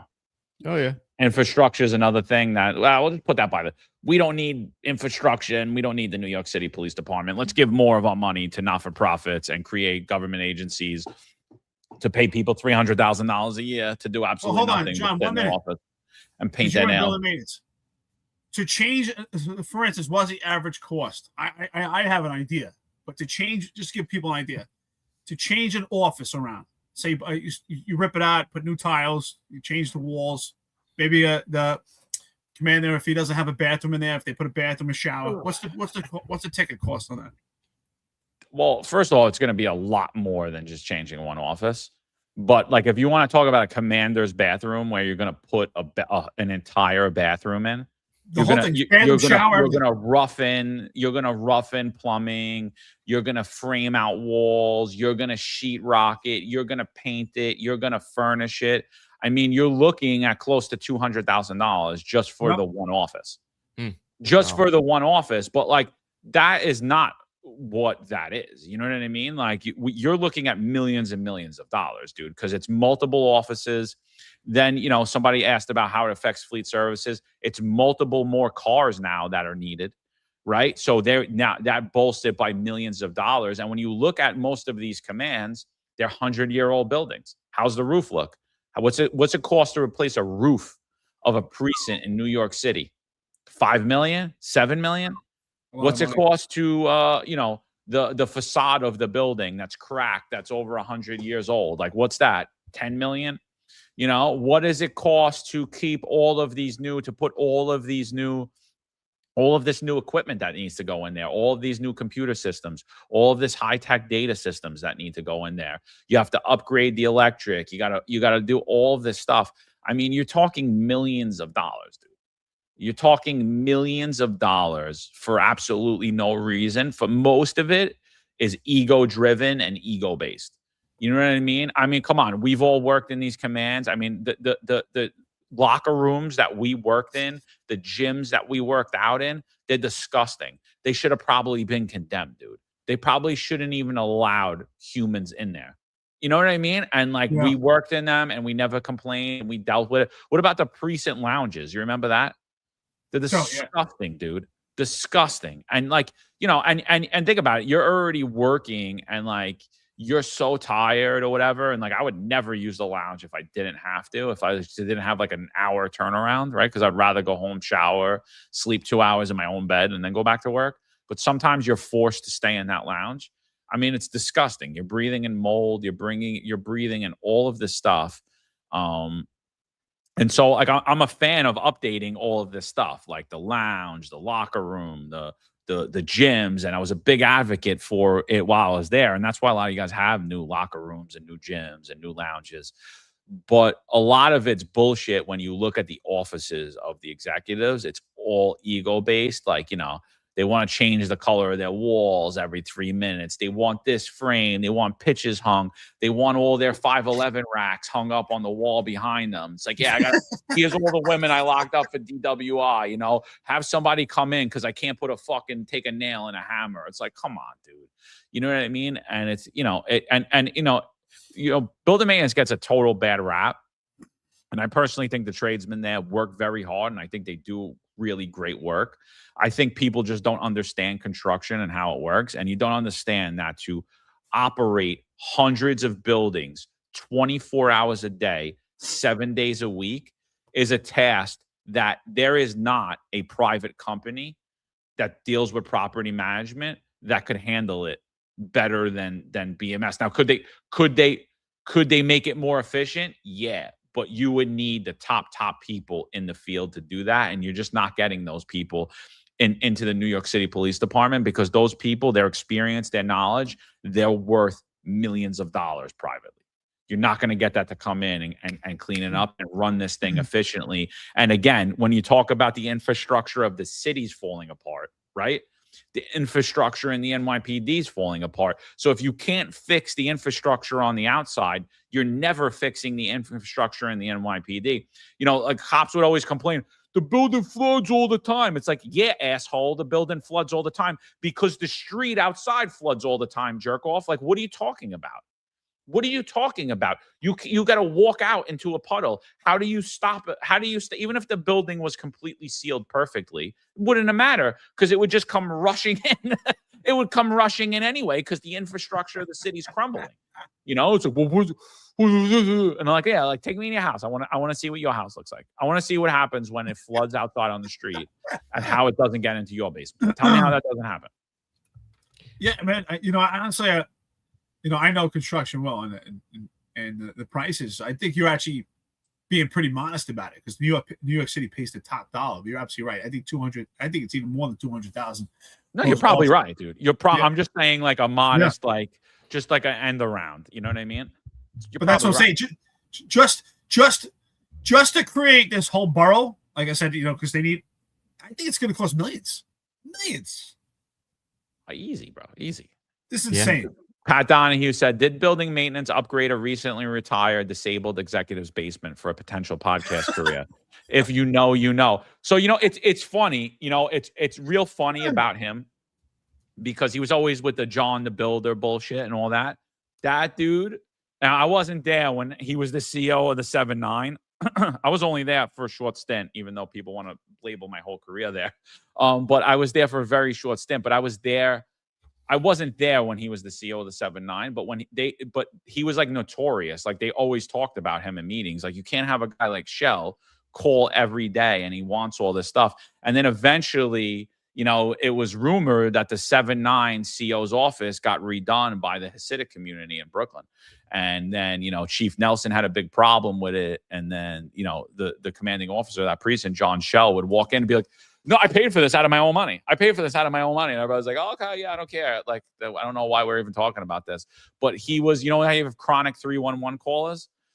In building maintenance, John Shell was looked at as a chronic building maintenance caller. So it would not shock me if, in fact, that was true. Would not. But those guys are petrified to even talk to me. But if you really ask, if it's not, the chief of department or the police commissioner or some fucking raggedy ass bullshit fake first grade detective turned deputy commissioner asking, they'll tell you the truth. They all loved me over there. But unfortunately, they're scared to death of these mayors and the job. Yeah. Yeah, very interesting hearing it from somebody on the inside of building maintenance, John. This is the 116 precincts. It's pretty nice in there. It's one of the newest precincts in the city, and the total cost of construction was $105 million. Jesus. Yeah. That was where you went for the meeting?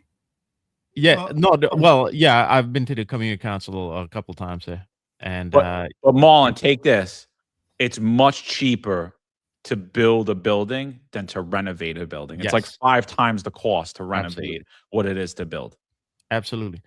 And you're renovating while this precinct's not getting shut down, dude. The precinct's operating 24/7, 7 days a week. So you're renovating in between all this stuff, which isn't healthy for the employees, isn't good for the work, the speed, the efficiency, the costs. So just think about that too. It's about 5 times the cost to renovate a building. Good point. Yeah. Good point. Very good point. Yeah, I had one of my buddies who had an opportunity to go here, and he refused it. I'm like, what are you doing, bro? This was a home run. It's nice and clean up in there, and it's close to Long Island. New. Yeah, but anyway, the point I'm bringing up this is that the city needs so much repairs right now in terms of infrastructure that I don't even know how we'd be able to afford it, But yet the city wants to go on with the bullshit like the turning Park Avenue into a park and adding more bike lanes and tearing up the infrastructure in the street where it doesn't need it and where you'd be better off spending the money on the sewage system below it or the subway system below it or the infrastructure before you make it all nice and pretty. And that just says everything you need to know about like the state of New York. We're gonna make it pretty on top, but on below it is gonna be a shit show. Yeah, you might cave into the subway system underneath, but that's not us. Like, and we can't get funding for that because technically that's MTA property. So that funding has to come through MTA property. Dude, there is so much red tape in New York City. It's like people think like the NYPD is going to build something and they're not dealing with all of the same bullshit that everybody else is dealing with. And it's completely wrong. It's like, it's insane, dude. It is absolutely insane. The level of incompetence and stupidity that happens. Again, like I told you, they would redo a locker room and spend $1.5 million to redo a locker room, and the fucking roof and the facade of the precinct were leaking. Wouldn't you do that first? Wouldn't you seal the building first and then redo it? No. We got to do this because we only have the money for this. We can't use the money for that. And it's like, it's sad to watch, dude. It really is. It's sad to watch. And then you got guys in PSA 2 that change in, and there's a shit pipe over their head leaking on their fucking head, leaking on their equipment. Yeah, I mean, terrible. it's terrible, dude. Yeah. You always hear those horror stories about, I was in housing for almost my whole career, and all the guys at PSA 2, man, I really felt sorry for them working those conditions. I heard these guys sometimes ended up in sewage up to their knees. Just terrible. I hear some people here. Used for storage. Eric, you wouldn't even use it for storage for like your tools or equipment. You wouldn't, and yet this is how these cops are operating. It's insane. I see it in the comments. Some people saying, "Well, the cops are slobs and blah blah blah," and I get it. I know what you're saying, but I also believe it's also because it's like if you go to someone's home and they keep it nice and clean, the reality is you'll probably be respectful. You'll keep it clean too. But if you go somewhere and there's already shit on the floor, you're like, well, what's another piece of paper? So. While the cops are slobs, but if the cars were in nice conditions and the precinct was nice, I believe that the majority of them would treat it much better also. Would you get a couple of slobs too? Yeah, but you would police each other. But, as John likes to say, jerk off, pick that up and throw it in the garbage. You know, like I used to say in housing, working in housing, I always make this joke. Sometimes there were some developments that were able to keep it clean, but then there was some, you go there and the garbages are full, and then there's garbage all over the floor next to it. And you're like, wow, I guess everybody missed the garbage can, huh? You know, so, and that's the reality. If everyone keeps it nice, it reflects on the whole community and the community cops too. Guys go in the car, the steering wheels are half chewed. Why? Because they go in the cars already look like shit. Like, whatever. Right? They throw a bottle in the back, piece of garbage, nobody picks it up because they're already, instead of throwing it in garbage, their car becomes the garbage can. So it's because it already looks like crap. But if it was nice and it was prestigious, I think they would treat it much better. I mean, look at these conditions. You go to the range, you wash your hands with, first of all, that water is boiling hot where it's almost like it'll burn your skin off. The toilets, a place is disgusting, Yeah. And that's another project that they're still working on fixing the Bronx Range project. It's insane to me. It's like I'm like, I can't just throw trailers there. Like, I don't understand what the problem is yet. That place is horrendous. It's disgusting. It's the most. I would love to take every elected official that when they have to use the bathroom. Yeah, hold on. I'm just gonna drive you to the Bronx Range. Go use the bathroom. Let me know anything. How's the soap? You like it? Is it good? It's 2 bars. Oh, there was no soap in there. Oh, so you have shit on your hands? Yeah, stay over there. I love when they actually have bars of soap, but they leave 2 bars, and by the time, I know at least for the men's bathroom, right? I don't know what it is for the women, but by the time you come out, those 2 bars are black. You're washing your hands with someone else's lead. It's terrible. Well, that's why we all survived COVID, though. That's what. You were already vaccinated. We built up the immunity. We built up the immunity. Ragnarok says, but the meatballs are great. Yeah. The cookies too, bro. Don't sleep on the cookies. What was the name of that little cafe? Didn't it have like a little name for it? I don't know, because they changed. They're like vendors. Cafe. It should be like I survived eating at the range. But I remember the first time going in there and like the prisoners like cleaning up in there, and I'm like, why are there prisoners here? Yeah. I'm like, what the fuck? Around guns. They're making your food. Why are prisoners and guns? Like, this is kind of weird, Yeah, and they're making your food. I'm sure that food is nice and clean. I will say this. Thank you to all the ladies at the range. It was like Big Booty Day, because no one's in uniform, but it was good day. But the shells bounce off their BBL and then comes and clacks you, and it's like boop boop boop boop. They could send it. You get a line of them, bro. You get a line of BBLs, though. That round will go down the whole. It could start all the way on the left. It'll go all the way. Depending where if they're lefty or righty. Those things. Will boop, boop, boop. That's all I know, man. If you survive that food, that's why driving out to City Island, eating at City Island's great, but good luck getting back, man, with that traffic. But when you go to City Island, who you always see out there? Delatorre. That guy is in the same restaurant every day. You want to find Chief Delatorre, you just go to the first restaurant in City Island to your left. When you get over the bridge, he'll be there. Yeah. I was dating a black girl one time. I took her to City Island. She was from the Bronx. And I took her to that restaurant, bro. I was getting the death stare when I walked in. Like the people were like, everybody was shaking their head. I was like, beautiful black girl, like gorgeous, And I was like, wow. I was like, I thought the Bronx was like, I don't get this shit in Staten Island. I was like, I thought the Bronx would be. She was taller than me. Yeah. John had to look up at her. She was taller than me. Nah, she wasn't. I'm looking at it. It made for a good story, She wasn't taller than me. John was going to Seafood City. Maybe with heels on. But yeah. Pat Donnie, you said you did the open door test. The door test? No, I did it. I didn't do the door. I had a different test. I'm not gonna get onto it here. What was his name? Who gave the truck test? What was that guy's name? Mario. There you go, Mario. The Mario test. Mario's a jerk off. Listen, Mario. Samurai. I didn't have a step stool with me. Thank you. I didn't. Yeah. So all right. Let's do it. Let's get to the coffee and donuts. We're getting 3 hours. I know everybody's got a busy weekend. Dude, when these people see you in person, they're gonna think you're a giant. Like they have this image of you being little. I either get the exact opposite, or people are like, I thought you were huge, or like I thought you were 7 feet tall, or I thought you were short. Never get. I'm just a normal sized person. Yeah. I just want to let everyone know Marlon's actually the tallest one out of us. Yep. He's a giant. Yeah, I don't know about that. I'm 5'11". I know they think they're making me out to be like 6'3" or something. No, I'm 5'11". Yeah. All right, let's get to it. Let's do it. Right. All right, first one up. Modern Samurai says, "Great show today, guys. Everyone have a great, safe, great and safe Memorial Day weekend. God bless. Also, throwing an additional spot on for the Chief today. Talk about Chief Luke Cash. Keeping the chat alive. Stay alert. Long live Patrol Borough Bronx. Rest in peace, Patrol Borough Bronx." Which one? No, it's gone. It's not Patrol Borough Bronx. It's either PBXS or Right. PBXN. Yeah.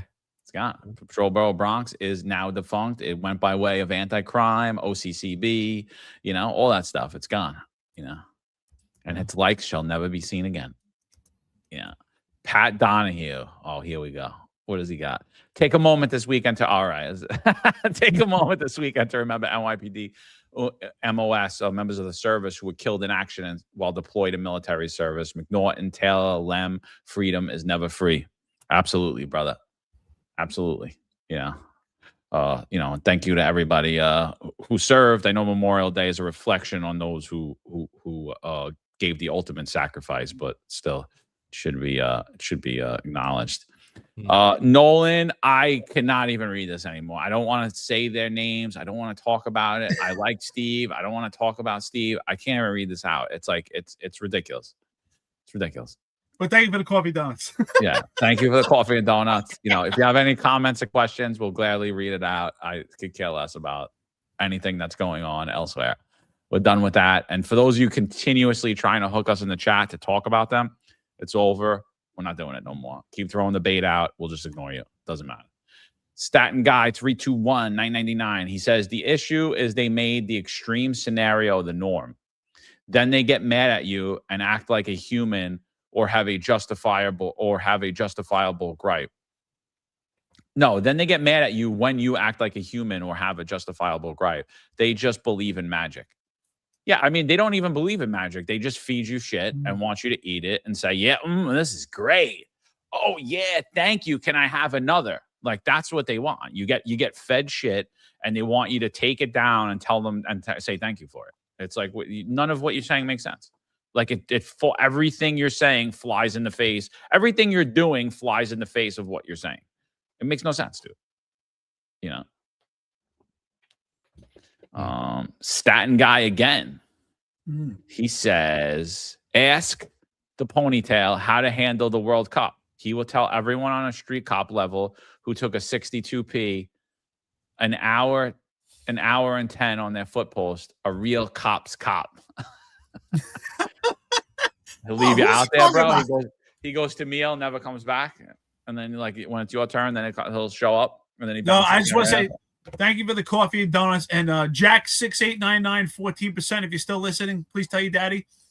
Tell your daddy that we just got coffee and donuts. He made that comment. If you're still here, Jack, thank you so much. Jack talking about CTE and coherent. Jack, are you coherent? Listen, nice try. We're not going there. Okay. We're not going to mention certain other people. But and Eric did get his CTE checked the other day. So in case you guys are not. I'm good to go. Thank you, Jack.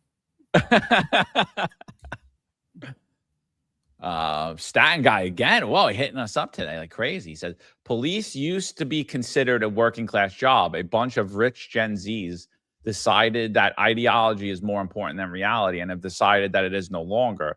Dems have the luxury to see things as an identity, not a check. I always go back because it really became like where the police are looked at by these weirdos from Ohio and Milwaukee and Wisconsin and all over the globe, all over the America, Florida, and like all the lib areas, Florida, and they moved to New York to be more urban. And I think about Chris Baugh, the Eric Adams staffer, and he's like, being a cop is a great, easy job. It's just you might get killed. but it's a great job. And that's really what they think about it. They're like, why do these cops make all this money? And if you ever talk to civilians in the NYPD, they have, because they're a bunch of Midwestern leftists too, particularly at the top, and particularly those in legal. So yeah, those of you that are listening to this podcast right now, you guys, so take a sip of that coffee. They believe that they should make more money than a cop on the street. They believe that their job is real, and the cop's job is like, you don't really need them. Until those riots kicked off, and then they were very, very happy to see that greasy, tan Italian lieutenant in a medium white uniform shirt. Yeah, and could you walk me to my car? Greasy? Could you walk me to the train? Well, Then all of a sudden they were like, "Oh, I feel safe around." What was the greasy part? Greasy's can't lie about that. I heard the meeting roll up. By the end of the day, I got to take the grease off. I'm already getting greasy. We only been on here for a little bit. Right. I love it. Meanwhile, they were referring to me as the blue-eyed white devil. Little do they know he's Jewish. They would have loved you. They would have loved to have you walk them to that car though, or to the train, or they get escorted home to Westchester because they couldn't. They moved here to be more urban, but then they couldn't stand urban life. I just went to Westchester. That's right. Tuckahoe's urban or Connecticut.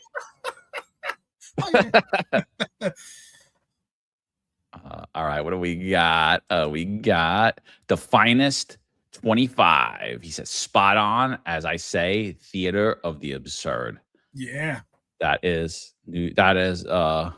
code word for New York City. 516. 516 diecast. Thank you, brother. Yeah. Yeah, everybody here knows 6899 is Jack. Come on, Jack. Jack, if it's not you, call me and tell me it's not me. How tall is Eric? Oh, I'm 5'10" on a good day. I just got good posture. I think I just got good about it. He wears the construction boots with the thick heels. Yeah, platforms. Yeah. That's it. Yeah. I think I'm more like 5'9" or like 9/16. That's it. I'm gonna get those inserts. You know the new inserts where they don't lift your heels up, but they bump you out when I get those. Yeah, they put you on. You walk on an angle. I'm gonna see if they work. Yeah. That's gonna make it look like I got a big butt, man. Yeah. Listen, a lot of cops in the NYPD did a lot of things for big butts that I'm not willing to do. Hey, well, a lot of dangerous surgeries overseas. Yeah. I'm 6 feet laying down, if you know what I mean. Yeah. Molly 12205. She says there are people raising families, working jobs other than this one, and they manage. Most cops are just afraid of change. Molly, never seen you before. Appreciate you, and I do agree. A lot of cops are afraid of change. Most people are in general afraid of change, right? True. But I think change is good. Change actually, I think, makes you grow. It's another challenge. I think change is good. You got to embrace change. Like I grow, like I'll get taller. Oh yeah, someone asked if you're 4'11". I think it was Sleepy Joe. He asked if you're 4'11". I'm 5'2". This is hilarious. Molly also hit us up again. Molly, never seen you before. Thanks for joining in, weighing in on the conversation. We appreciate you being here. Crow Eater is a good friend, even though you didn't give us a super chat. I think this deserves a response. What is the likelihood of a city council passing the liability insurance bill? So here's the thing, right? What the city council put into thing is basically it's a show bill. It's a resolution. They're calling on the state legislator to pass two of the bills that basically the bill that they want in, requiring NYPD officers to have liability insurance. So you're really asking, what's the probability that the Assembly and the Senate, along with the governor, will pass that and sign that into law? In an election year, not good. After the election, I would bet almost anything I have that bill gets put through. So I don't know that it happens prior to this November. I think it would be a bad look for Kathy Hochul, and I'm sure the unions would advise her against it. Like, look, we want to give you all our money and we want to give you all our endorsements, but you really can't do that because there's these scumbags on the Finest Unfiltered, and they're going to blow us up all over social media and make us look like idiots. And then we're not going to look like the big, bad, tough guys that we pretend that we are. And they're fighting back for the rank and file. You know, And I just want to give a shout out. There's a guy, Defender of the Defenders, on Instagram. Saw the biggest cuck I ever seen in my life, and definitely like a union guy, like, because he just consistently goes against actually defending the defenders. He defends the Democratic Party of New York. He defends all of the pro criminal legislation. He defends all of the bullshit that the unions do or don't do. So you're not defending the defenders. You're a cuck of the Democratic Party. Change your name, bitch. So I just want to give a shout out to you, because I don't think I ever addressed you properly. I just want to say, you know what? The good news, the good news, the lucky winner, whoever gets Bronx South and Bronx North, will be getting 3/4. Congratulations. Those are 2 new chiefs. So we'll be getting 3/4. That's the good news, right? Yeah. Well, they already got it. Hennessy's got, I think Hennessy's got the South, and Gurley's got the North. It could be flipped around. I forget who, but they already named them. They named who they were already. But that's just paving the way. Like, those guys are already chiefs, but that's just paving the way for a new promotion role, right? It's like, boop, boop, boop. Oh, yeah. So The NYPD is going to have to create, like, instead of like being a 4-star chief, they're going to be like 8 stars. They're going to split up each borough into several zones. It'll be a zone chief. We need more chiefs. That's what we need. Yeah, these chiefs. Let's make everyone a chief. There should be a test. Like, you have to be able to tie your shoes. You have to be able to, like, bend down and tie your shoes. And if you can't do that, you can't be a chief, because then we know you're 100% going to get 3/4 as a chief. So we can't afford it. We're in a budget crisis right now, you know. And I personally think that 2 stars and above shouldn't even be eligible for 3/4. Which is my personal opinion. I agree. You made it through your career fine. You have no injuries. You're able to work as a 2-star and 3-star. That's it. You're no longer eligible. You're a city manager. You are no longer a uniform member of service. I don't even care if you're in the last 2 ranks where you actually wear a uniform. I highly recommend City Council, if you're watching this while you're making your proposals, put that one out there. 2 stars or better, not eligible for 3/4. You can see how many will retire quickly if they're not getting 3/4. Because everyone's supposed to get 3/4. I want to know. I'm curious if we could find the data. In the past 20 years, how many NYPD chiefs that submitted for 3/4 got denied? I want to know those numbers. It's like the fire department. Very little. Yeah. I want to see if I want to foil those requests. I want to see like how many actually got denied, if any. Do you think any actually got denied? Maybe 1 or 2 that was out of favor with the power structure, but maybe 1 or 2. I don't think a lot. I'd love to get that data. You won't get that data though. Mikey G says 0. Yeah, it's more than likely you're right, Mikey. You know, more than likely you're right. And yeah, so that's just the thing. The last thing with the liability insurance, you know, I got a lot of pushback. That's never going to pass. That's never going to pass. I was told the same thing about bail reform. I was told the same thing about the diaphragm law, 50A, raise the age, less is more. I was told, don't worry about it for every single thing that passed overwhelmingly. So yeah, I'm pretty worried about it. So again, does it happen in an election? Yeah, no. They'll wait a few months. They'll wait till after the election and then they'll pass it. I'm sure. Yeah, you're getting liability insurance. I'm sure these insurance companies will be headed to roll calls pretty soon. Hey, just like with Affleck, get this insurance, get that. Don't worry, they'll be coming to roll calls. Coming to a roll call near you. Insurance is coming, man. Staten guy says, "Oh, what were you gonna say?" No. If they're pushing, it's coming. It's coming. Yeah. Staten guy says also drones will just record crimes that get DP'd. So you don't think the drone as the first responder program hasn't been a great success? Because I remember a certain idiot talking about how the drone as the first responder program, he looked like a chipmunk with his thick ass bottle glasses like this. And he's like, yeah, I was a far left. Now I'm a Trump guy. I remember some idiot telling us about how the drones were going to act as first responders. Seems like they're not. Staten guy, burning at both ends. They need cops, but they hate and torture the ones that stayed. It's illogical. People are quitting and not taking the job. Now it's time to make up bogus details and make discipline extreme. Well, that's the other thing. While you guys are working that whole time, you're 100%. Inspections is going to be out there hammering you guys. Hammering. Oh, you're tired? You haven't slept? That's no excuse. As they get back in their air-conditioned car and go sleep in their offices after they're done handing out 5 or 10 CDs, whatever their quota of command disciplines is for the day. You believe this guy? He didn't have his top button. He wasn't wearing it. You believe this? I'll do anything for Zohran Mamdani. I'll do anything for him. Thank you for your leadership, Zohran Mamdani. He's a leader. Remember all the cops that were sent by the upper echelon of the NYPD, and they were all saying, get stuff done? Yeah. If Mamdani has a tagline, you're going to have all the cops using that tagline. Oh, 100%. If his tagline is like, I hate cops, they'll be saying it too. Yeah. Cops are cucks. They'll be like, yeah, cops are cucks, 2026. You guys are just quitters and bad. You took your ball and went home. Yeah, go enjoy your basement in Florida. They keep telling us. I haven't seen a basement yet in Florida. Actually, I know one dude. He built a basement in Florida. It cost him $5 million, and it still leaks. It cost him $5 million. He's got the world's largest imported beer and what's the other thing? Ale. What was that fat loser captain's name that was threatening to fight us? He's probably a chief now because of us. You should thank us, by the way. You probably got promoted because you were talking shit to us online. What was that idiot's name? Chief nobody. I don't know. What a loser. Anyway, yeah. Okay. Chief, I'll be forgotten about the minute I'm gone. Mana Samurai, $10. Great show today, guys. Everyone have a great and safe Memorial Day weekend. God bless. Also throwing an additional, we did this already, right? Additional spot on for the chief today, keeping the chat alive. We read that one. Sorry for reading that again.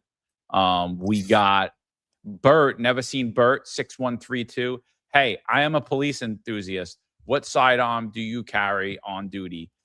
Get show. I guess great show. Love the content. So police enthusiast, I always carried a SIG 226 my career. It's a rather large gun. Off duty, I had a Car K9. I had a Smith & Wesson 5914.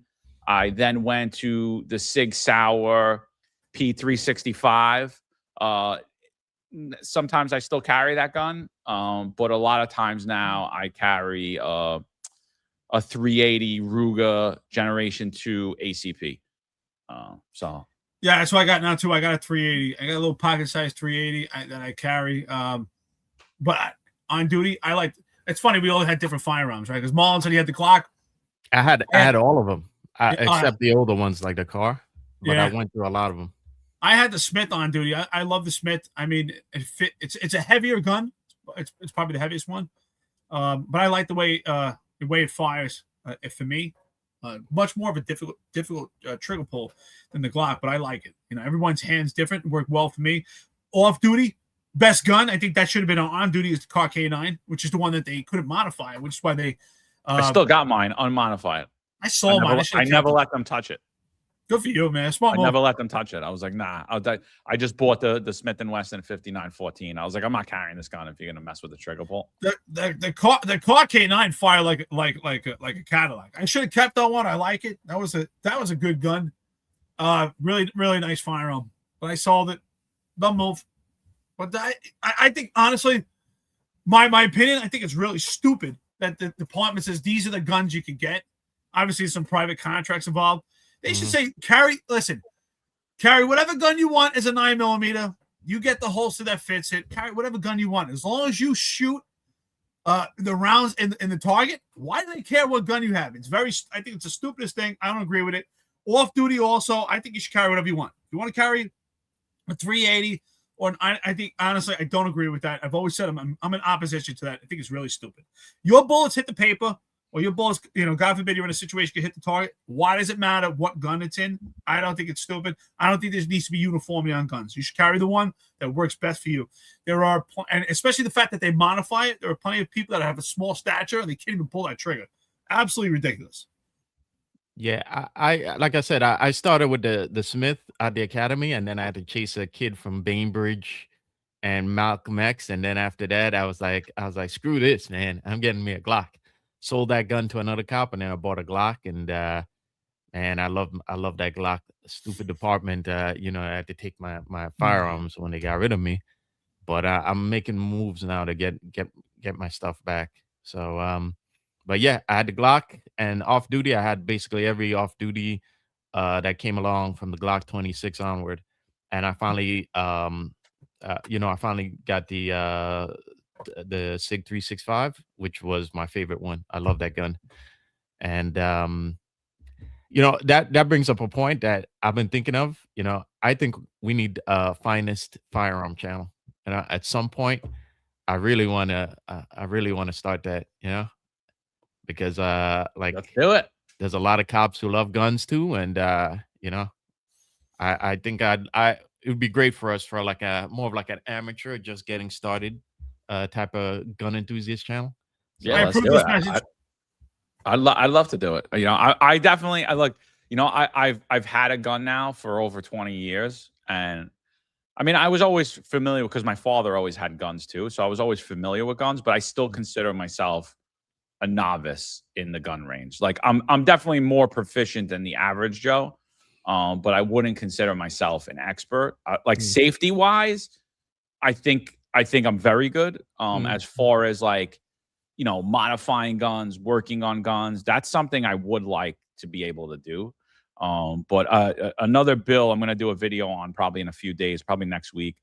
Another bill that's coming down the pipe in New York State while it's on the subject of guns is because New York State loves the Second Amendment so much, they want to limit your ability to purchase firearms. So that a bill in the assembly right now is that New York people who have gun licenses in New York, you're only allowed to purchase one firearm per month. So, and it doesn't matter what it is, a handgun, a rifle, a shotgun. So if you are a gun enthusiast, if you are into target practicing, or you're a competitive shooter, or in any of these things, your ability to purchase firearms will be strictly limited in New York. You could only get 12 a year, one a month, and they're raising actually how long you have to wait to. They want it to be mandatory. Everyone, no exemption for police officers. You have to wait 10 days before purchasing a firearm, which is ridiculous. Like, because here in Florida, as long as you're a licensed concealed carry holder, you could get the gun that day after your checks come back. Like even if you have an HR 218, you would still wait 3 days in Florida while those checks come back. They don't care. But if you have I think they call it a weapons license here, because it lets you carry weapons, like not just guns, knives, all this other stuff. You could purchase the gun and bring it home that day after your background check's conducted. And so New York is going to limit you to be able to only do one a month. I'm not a huge gun buff. I do have a lot of guns, but I'm not like huge into them, to be honest with you. I go shooting probably quarterly, I would say at this point. And I would like to pick that up. I would like to make it like a weekly or bi-weekly event to do that. So I think that would be really fun. Yeah. I think that's a great idea, Marlon. Yeah. No, I also want to focus on more on like the tech behind it too, and the engineering too. So it'd be come at it kind of from a different angle, sort of. But New York State also wants to pass a ban on 3D printers also, because they think you'll be able to get. No, really, they want to ban 3D printers. So my kids can't make dinosaurs, plastic dinosaurs, because that would be, we don't want that happening. Yeah. And in fact, now they say that that law is also going to include sharing a 3D file of the firearm, okay, or a part of the firearm, and it's wholly illegal. And that's another thing I want to do on that channel, just maybe I'll do it on Twitter, just to piss off Kathy Hochul and whoever the morons that are going to be at 1PP. So we're literally like book burning now. I can't share information that you may never use with you. Yeah. Oh, okay. Is it hate speech? What is it, Kathy? Is it hate speech? Well, you didn't hear Jessica Tisch say that Kathy Hochul has been a real crime fighter in this, and a great partner and really helping out. So let's that's how we fight crime. Let's get the legal gun owners. Let's make sure they can't buy guns. Let's make sure criminals can get guns, but not legal gun owners. It's absolutely ridiculous. It's so stupid. Me, I'm a firm believer. Like, who cares? If you want to buy 90 guns, if you want to buy 5, you want to buy 1, it's the Second Amendment. What's the difference? You're willing to pay for it. You're a legal gun owner. Why does it matter how much you buy? It's absolutely stupid. It's absolutely ridiculous. But welcome to New York State. Communist Russia, China, New York State is like turned to CCP. It's absolutely ridiculous. Yeah. The next, what's going to be next? They can tell you how many children you can have. Yeah. They love to. Yeah. 100% limit that. Limit those bastards. One kid per family. One kid per family. Yeah. We need you both working. We Oh, they want to do that? No, people. Apparently, cops have a line. No, they want to do that. Okay. Yeah. Shout out to Jimmy John. He gave I don't know who you are, Jimmy John. First time seeing you. Gave a $50 super sticker. We appreciate you donating to the channel. You know, all that be used. Our website's back up. Our news is down currently. Associated Press came after us for a couple of photos that some little hack fake media personality put up a bunch of different used photos I told them not to use to make sure that they weren't copyrighted.